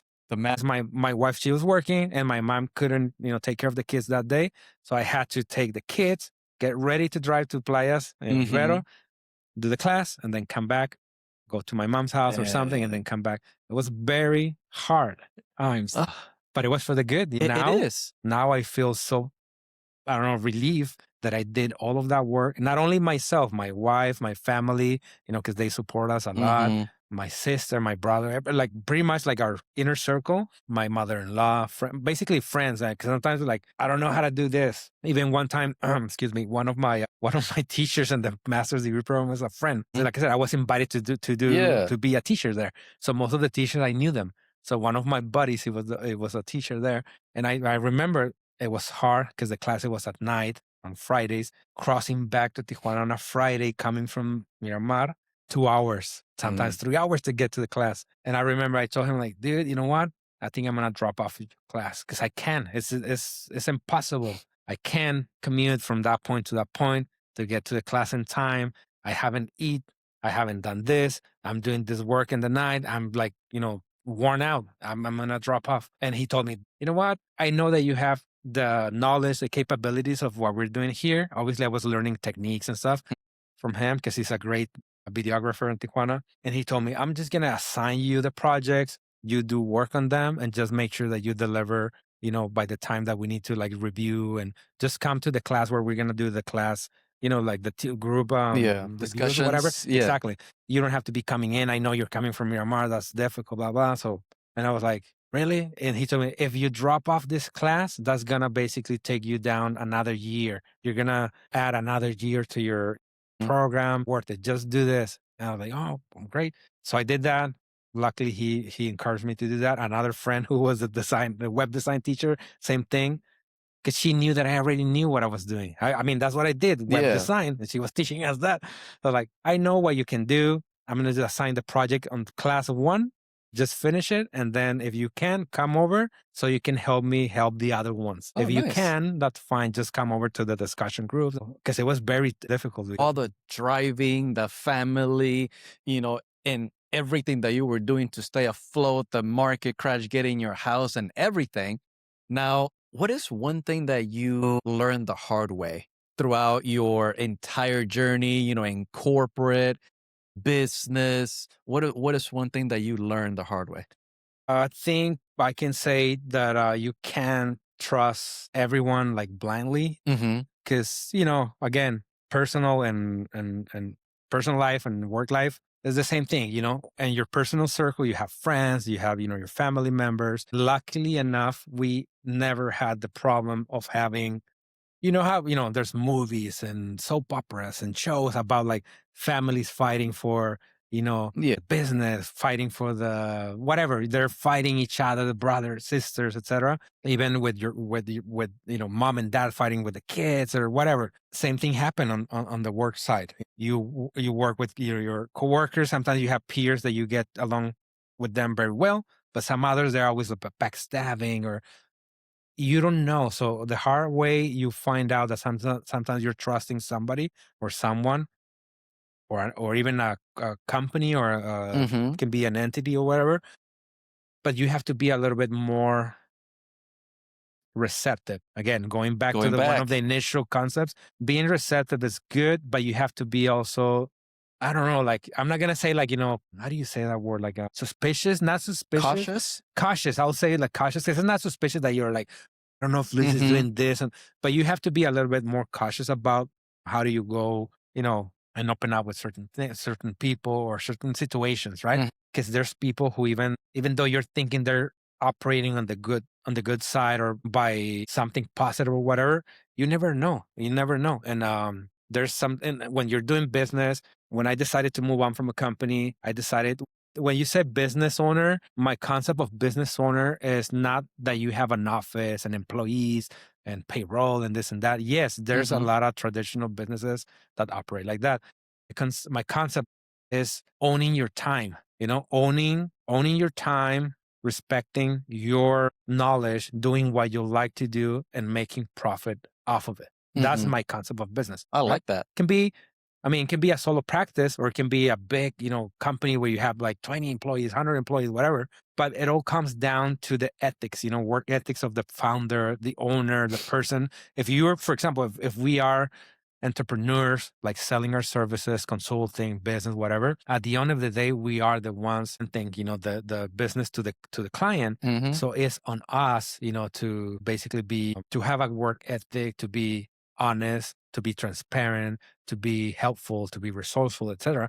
So even when you work on that kind of client business relationship, or when you do joint ventures, or when you work with others, you have to be cautious and aware and open and receptive because sometimes people they are doing things for their own sake. I have a saying in Spanish. I always say, como si selfish son egoístas. Mm-hmm. Las personas buscan su propio beneficio todo el tiempo. We are selfish. We most of the time try to pursue our own benefit, or we do things because we're first me and then the other ones, Mm-hmm. right? Even on psychology and neuroscience and things like that, that's how things work. Instinctual brain. So people do things for instinct.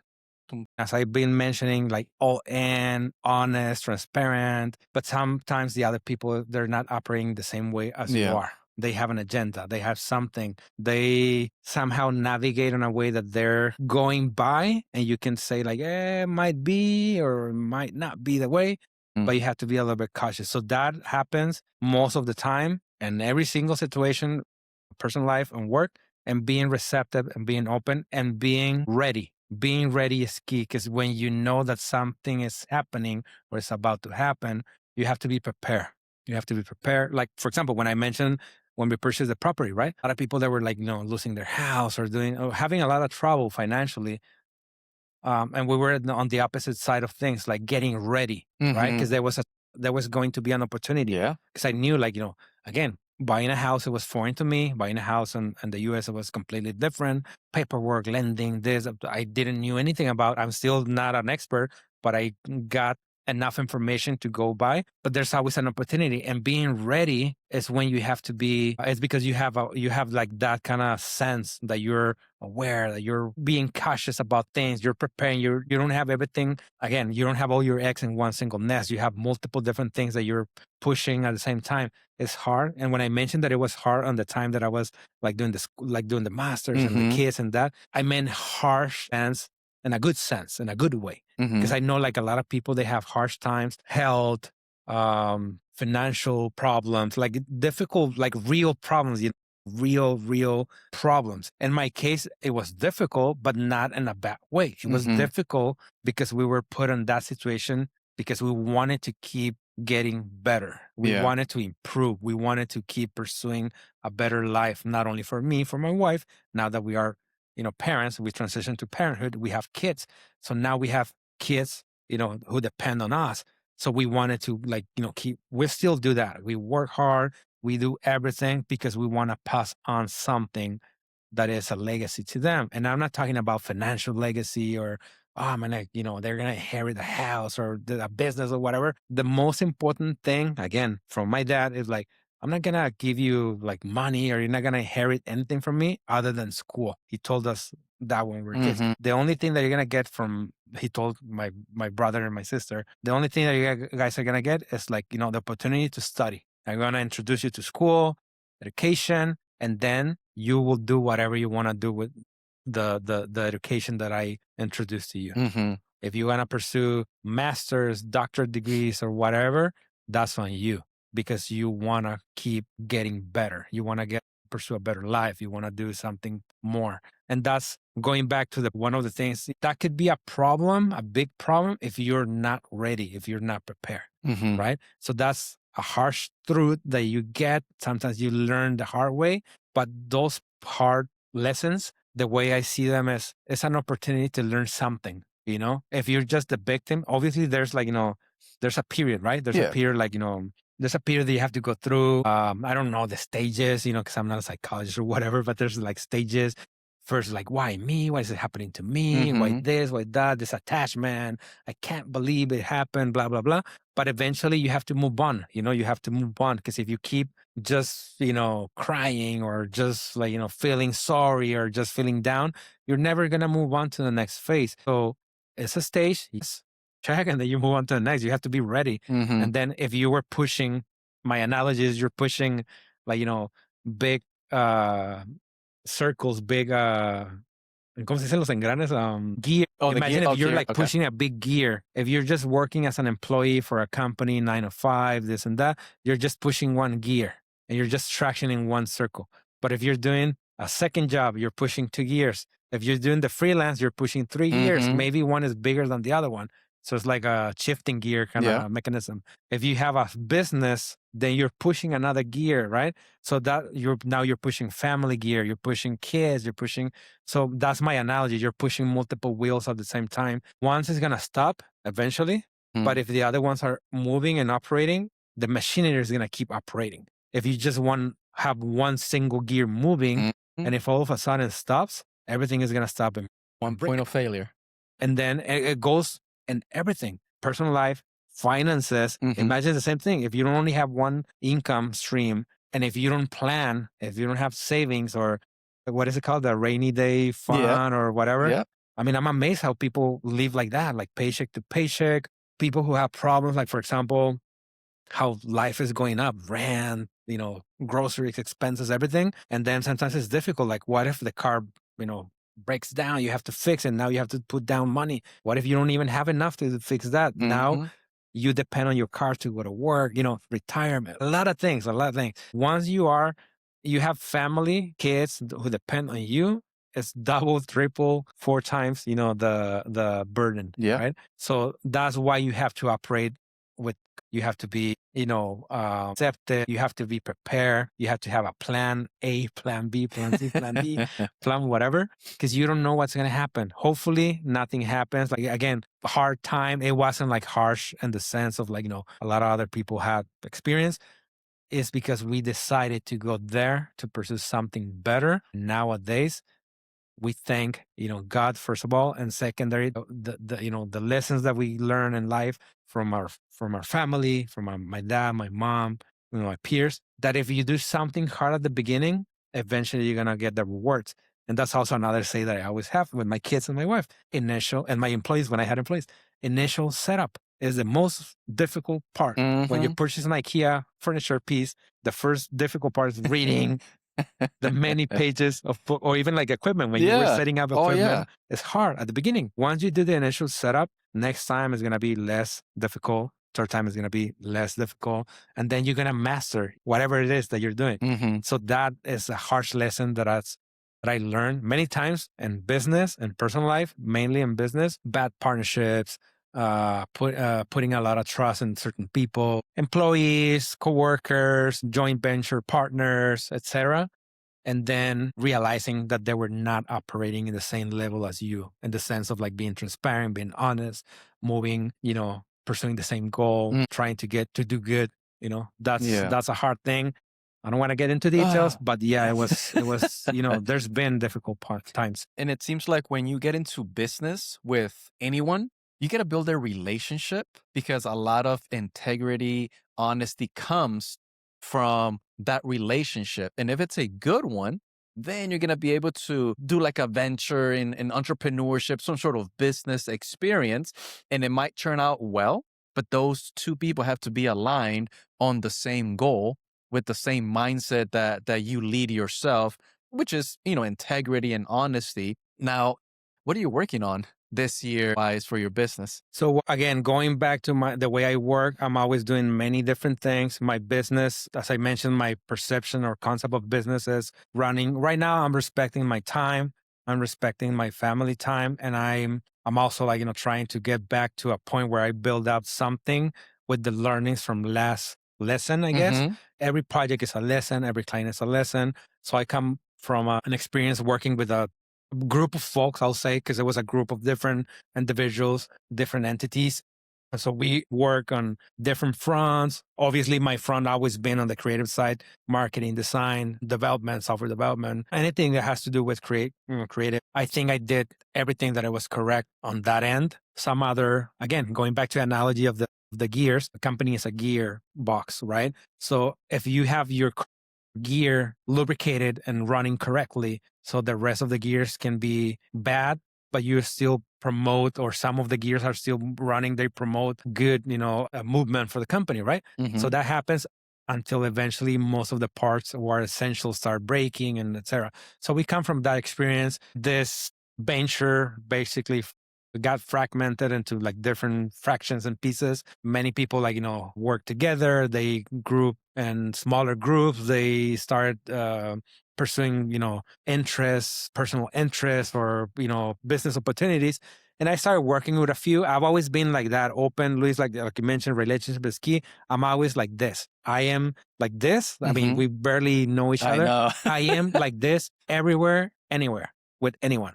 And that's sometimes what I meant. You have to be, a little bit more cautious about it, because sometimes people perceive that you're transparent and honest like that, and they take advantage. But at the same time, I always also try to be aware and prepare, because I know that sometimes people can be acting with a different agenda. Correct. So I know, I know I'm not naive. I'm not dumb. So I started working with many different folks from not only from this last venture, but even from the previous company that I mentioned. A lot of people move out, they started companies, they move on to another company, blah, blah, blah. Because I always been the person who is like accessible, help them. At the beginning, I understand, when you're starting something, you have constraints on budget, economics, knowledge, etc., time or whatever, resources. I understand. And I developed a concept that I didn't knew it was a concept until recently that I met another person. He had a label to this concept that is called radical collaboration. That's something that David Favela the owner or ex-owner of Border X Brew, and now he's the founder of the San Diego Latino startup, and he has a group promoting like this culture of collaboration, etc. So when I met him, we were chatting, talking, and this and that, sharing experiences, and then I told him like, when I develop relationship, most of the time when I start working with a client or somebody, I always try to like understand what they need. I understand their constraint problems, and if I can help, I'll help them, not looking for any reward, like, right away. Because I know sometimes that's the constraint. I don't have the budget. I don't have like this amount of money, whatever. But I will do the collaboration because I know eventually it's going to get to the point that it's going to take you somewhere. It's going to go somewhere. Remember, I always say like something that you do today, it might not be ready for tomorrow's, task, but it can be like, in the next few years. You never know. And that's always been the case. So I'm always doing that, freelancing, doing projects here and there. Last time I worked with Axos Bank, doing some freelance project as an external contractor, because some of the folks who are there were portion of the team who were working in this other company. So always being open, receptive, doing the best that you can, being honest. If you can't do something, just saying, you know what, that's something that I can't do right now. I don't have the time, or I don't know how to do it. I don't want to do something that is going to affect you rather than being beneficial, being honest, being transparent. But that's always been the way I approach things. And now I'm building many different fronts, many different fronts. Again, I want to do business the way I do it in my own time. Right now, I decided to be a full-time dad. That's one of the things that I always mention when I go to networking events. What do you do? I'm a full-time dad. And I'm also a marketing designer. Why? Because it's important to say it. I take the time to spend it with my kids, take care of them, taking them to school, picking them up, cooking for them, doing this, all of the things that we need to do. Because that's something that I grew up like that. My dad was always working hard. I get to see him in the morning. He used to take us to school, and then he was working. After school, he told us, walk to the office or get to the office, and then I'll give you food in there. But you have to be waiting because I'm working, right? And then he always, after 10 p.m. or so, he came back to home. You're tired, from the entire day. And what kids do, like, and the wife, and now I know that it's hard. You need to eat something. You need to let everything from work outside, and you have to be coming back home with a smile or whatever. So that's why I decided to do you know what? I'm just going to, take my time to spend with the kids. They're growing up right now. They're young. If I can spend that time with them right now, eventually they're going to grow and they're going to move on. They're going to pursue their life, whatever. But at the same time, it doesn't mean that I'm going to leave, what I'm doing, because I like what I do. The opportunity that I have is that what I do, I can do it anywhere.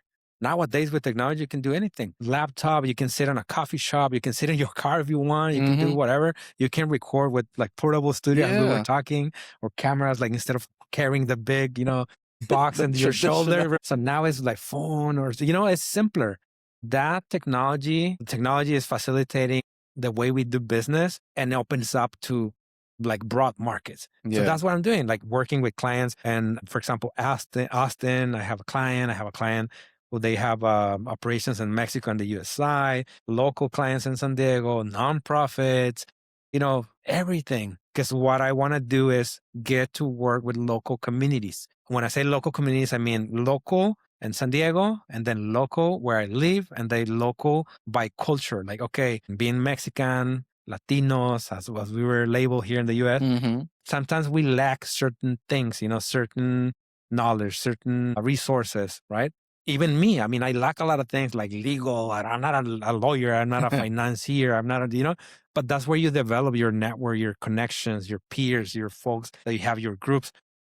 That's what I want to do. I want to build this practice where I have enough work coming in from local community, but at the same time, not only because I'm pursuing the money, because I'm also providing, support with what I do. And I'm getting also support from the other, a reciprocal kind of relationship. Yeah. If you build your community, your circle, you start with yourself and then your inner circle, and then your community. If you build your community, business community, obviously you're going to have a group of people that are going to be always supporting you. They're going to be there for you when you need them. They're going Yeah. to give you the guidance. They're going to connect you. They're going to provide, Mm. So that's what I want to do. Because I felt that I was like so shy at the beginning, language barriers, cultural barriers, working hard. Like, it's not that I didn't want it to, or I didn't know how to do it, but I was working, like I said, 2 full-time plus freelance work and Mhm. this and that. You're basically heads down working. Now that I have, thanks to being a person who understood the how do you say, like, the benefits of like having financial like planning as a key pillar of Yeah. life, faith as a key pillar, family, health, etc., like having your pillars. But financial planning had helped me do that, had give me the opportunity, even though sometimes there's like months where you don't get any income coming in. Mhm. When you're an entrepreneur, roller Yeah. coaster, right? The up and Ups and down. downs, ups and downs. But if you do have the discipline of having a financial plan in place, having your life plan in place, your business plan in place, your emergency plan in place, right? Because sometimes we Mhm. don't even think about that. Correct. That's always going to give you like the peace of mind that you can, at least you're going to know what is your runway, right? At least you're going to know, like, oh, okay, I can survive, X amount of time without getting income or without doing this and that. Or if you're sick or whatever, if you have those plans in place, you're going to know your runway. And that is going to give you peace of mind. But at the same time, it's going to give you like the challenge that you need to move faster, or you're going to keep like, looking for opportunities because you have enough, or you only have a short runway to keep, operating. So that's what I'm doing. I'm trying to build that, going to networking groups, meeting people, understanding what they need. If I can provide help, helping them. Obviously, you need to assess. Sometimes, people will like or want to take advantage of you being like honest.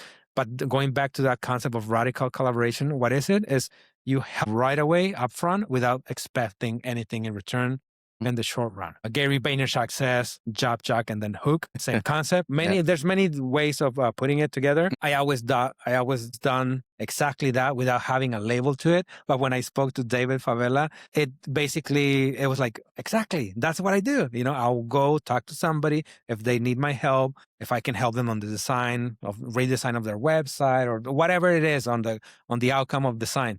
I'll do it. And at the beginning, sometimes it's like, I'm not going to charge anything because first of all, I need to see if we're going to be a good fit. Like I said, sometimes the client, if you can tell, even if you're giving them free time of your life, because you're deciding to give time. Mm. And if they're nagging, if they're requesting, if they're not happy, if they're like you can tell that right away that they're not going to be a good fit, And I'm not talking about paying you good money. I'm talking about a person that you would like to spend time with, chatting about like, problems or benefits or, So that's what I'm building. I'm trying to do that, building with many different fronts, but putting myself out there, going. I like that. Last year in December, one of the members that I think you know him like personally, asked him like in one of these networking groups, I feel that I'm wasting my time coming to some of these groups. And he's like, why, Pepe? And I was like, because, sometimes I talk about what I do. People sometimes don't understand, or they're like, so used to like just the normal way. So they just go and like, hang out and talk about whatever. I feel that I'm wasting my time. And he's like, don't give up, man. I've been coming in for 3 years, 3 years, 4 years, close to 4 years. At the beginning, it was hard, but you have to keep going. Eventually, people are going to notice. It's not noticing you for the sake of like knowing who you are, but, for the sense of like, what value you can bring to the group. Right. So that he told me that on December, because I was feeling like, I don't know if I should keep going and this. And January started, I was like, I'm going to keep going. I'm just going to go.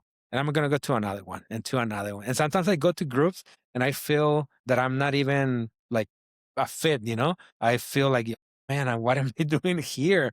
Like sometimes people, they're like, completely on their own kind of sub, kind of groups and talking about whatever. Sometimes groups that I go, they're employees, right? And they're just going because they want to escape, the office.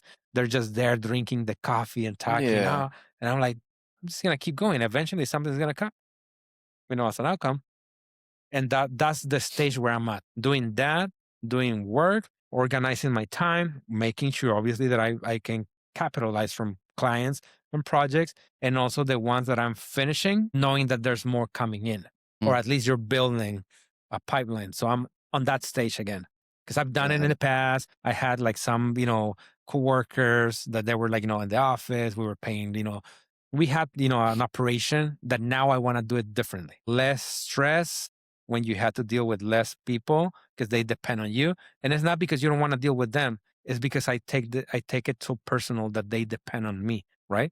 I feel that if it's your employee, it's your responsibility if something goes bad. Even if it goes bad for the bad, it's on you because you let them down or something. I don't want to feel like that. I want to feel that if someone works with me right now, it's because we all are getting something that is going to be beneficial for both parties or multiple parties who are involved. Yeah. Right. So that's what I'm doing. I like, like that. Going out, hanging out, learning, getting to know each other, sharing, I'll do this. You're going to have an event. I'll do the video for you for free because eventually you're going to recommend me, but being open and transparent. I'll do it for you for free right now. But what is it that I'm pursuing? Oh, I want you to connect me with your peers. So if anyone will need work eventually in the future, at least you can recommend. It's on me if they don't hire me. Correct. Right?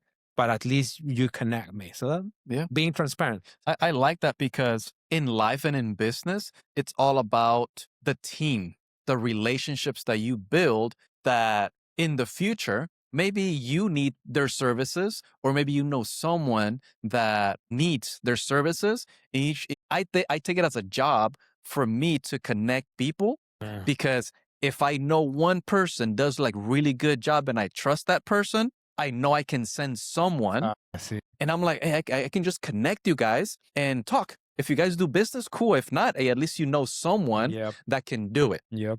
How I take it by going to these networking events and meeting people like yourself, sitting down and having a conversation is just planting seeds of your services, my services. And more than that is who we are as a person because we're going to do business with people that we like and that we trust. Because there's a bunch of people that can do the same work that you do. But I'm going to do I'm going to hire or I'm going to work with someone that I know I trust and I can go to a coffee, have like a normal conversation about life and enjoy that moment. Now I got one last question. And this question was left from our previous guest. Okay. So it says, if you could be any animal, what would you be and why? Okay. That's interesting because funny enough, I did an activity when I was managing a marketing kind of team, like a large marketing team, almost like a full scale agency. And I did this exercise with them, and it was funny because I perceived myself, I'm going to tell you exactly the animal that I perceived myself as. And it's funny because I did it. Everybody was having fun and trying. Some folks, they got like, offended or whatever, but it was fun at the end because a lot of the folks that perceive me differently, like with different animals, presentation of animals. And it was fun because we had to like drew the animal in a funny, creative way. And they pursue me like different, they portray me differently, but at the end, they had something in common with those different animals, right? So me personally, and I know it's going to sound cheesy, but now that I have kids and stuff, I think of myself, and also because I always like that animal. I don't know why. A bear. A bear. Okay. And not any bear, like the brown bear. Okay. Bear. Why? Because I'm brown, I'm Mexican. There's many like connotations that I have in there connected. Also, when I was growing up, I remember my mom took us, I told you, like, to the different movie theaters in Tijuana and stuff. We always went to movies and stuff. And I remember one movie that we enjoyed watching with her. I don't know why she liked it a lot. Probably because it was a mom bear and cubs. It was called The Bear. Okay. So it was the story about, think about like a kind of National Geographic type of like, scenery where like, the mountains and stuff. But it was a bear, mom, and the cubs, and the story how the male bear goes away and then come back later on. So kids grow with mom and blah, blah, blah. So at the moment I felt connected because I was the cub with the mom, and my mom was taking us to the movies all the time, taking care of us because my dad was working. Now that I'm a dad, so you're working, you're going away, you're leaving behind the cubs and the kids, and et cetera, because you're pursuing or trying to pursue a better life for everybody. And then you come back. There's a moment in the movie where there's like some sort of danger, something was about to happen to the bear, one of the cubs. And, the hero, that bear comes back and save him from the wolf or whatever, something. So that moment, that memory got stuck on my head growing up. And then again, I had a bear, cheesy enough. When I was a kid, I had a bear like all worn out with the guy like falling and stuff. And my mom says that I always had it, like, oh, you always had your bear with you, blah, blah, blah. And then also my interpretation now, trying to be more logical about it, is like, okay, a bear is an animal that culturally is perceived as a creature that you can cuddle with because it's fluffy, like cute teddy bear, like kids, they have their teddy bear and stuff. But at the same time, it's a fearful animal. Yeah. It's a tall, large, animal that is like, it can be like, dangerous, can be like, I mean, it has like massive strength. So that's my logical explanation of the animal that I perceive myself as a bear, because I can be like, cuddly, or I don't know if that's even a word. Yeah, Like, it is. friendly, or like, being like approachable and friendly enough. But at the same time, I know I can be like, I'm not going to say like, aggressive but I know I can be like, hard, strict, pragmatical, like, like, I don't know, like serious, like, strict. And I think those two kind of, polars, I think, and I'm not talking about the polar bear, but like the ants, I think those two different, personalities, I'll say, that's something that I can see in a bear. Funny enough, when I was doing like that exercise, when I mentioned, some of the guys, they were laughing because one of the guys said that he saw me as a gorilla. Okay. Similar, because of similar reasons, and also because he was relating it to the movie, like the Jungle Book movie, like the real life Jungle movie. I don't know if you remember, like this scene where there's like a gorilla that is sitting, and he's kind of like the boss of that group or whatever. Obviously, because I was the boss of that marketing team, like the manager, I'll say, not the boss, the manager. So he perceived me as somebody who was like sitting there with the knowledge and like, that kind of like personality where you were kind of moving and like managing everybody. And I was like, okay, kind of makes sense, and also because, the gorillas, they're strong, they're this, they're that. They're slow, but they can move and they have massive strength. And I'm like, oh, I like your approach. And the other person said that I was an octopus, the Kraken. And I was like, what? Because you have many things moving and you're touching here, but there, and you're here and you're listening there, multiple eyes. And I was like, well, that's kind of weird, but I'll take it. But yeah, I'll say the bear. Now I'm going to ask you for a favor and then just leave a question for our next guest. Don't say it, or you're going to write it on the book. And then also a tip that you would give your younger self on one of the postcards that I left there for you. And that's it. I appreciate you for coming and sharing time with us and sharing the chapters, the different chapters of your life. And I know there's going to be so many more chapters, but thank you to all the listeners. And if you know anyone that can identify with Pepe's story, or maybe they want to follow anything in marketing or being creative, pass this episode to them, and I'll see you guys on the next chapter.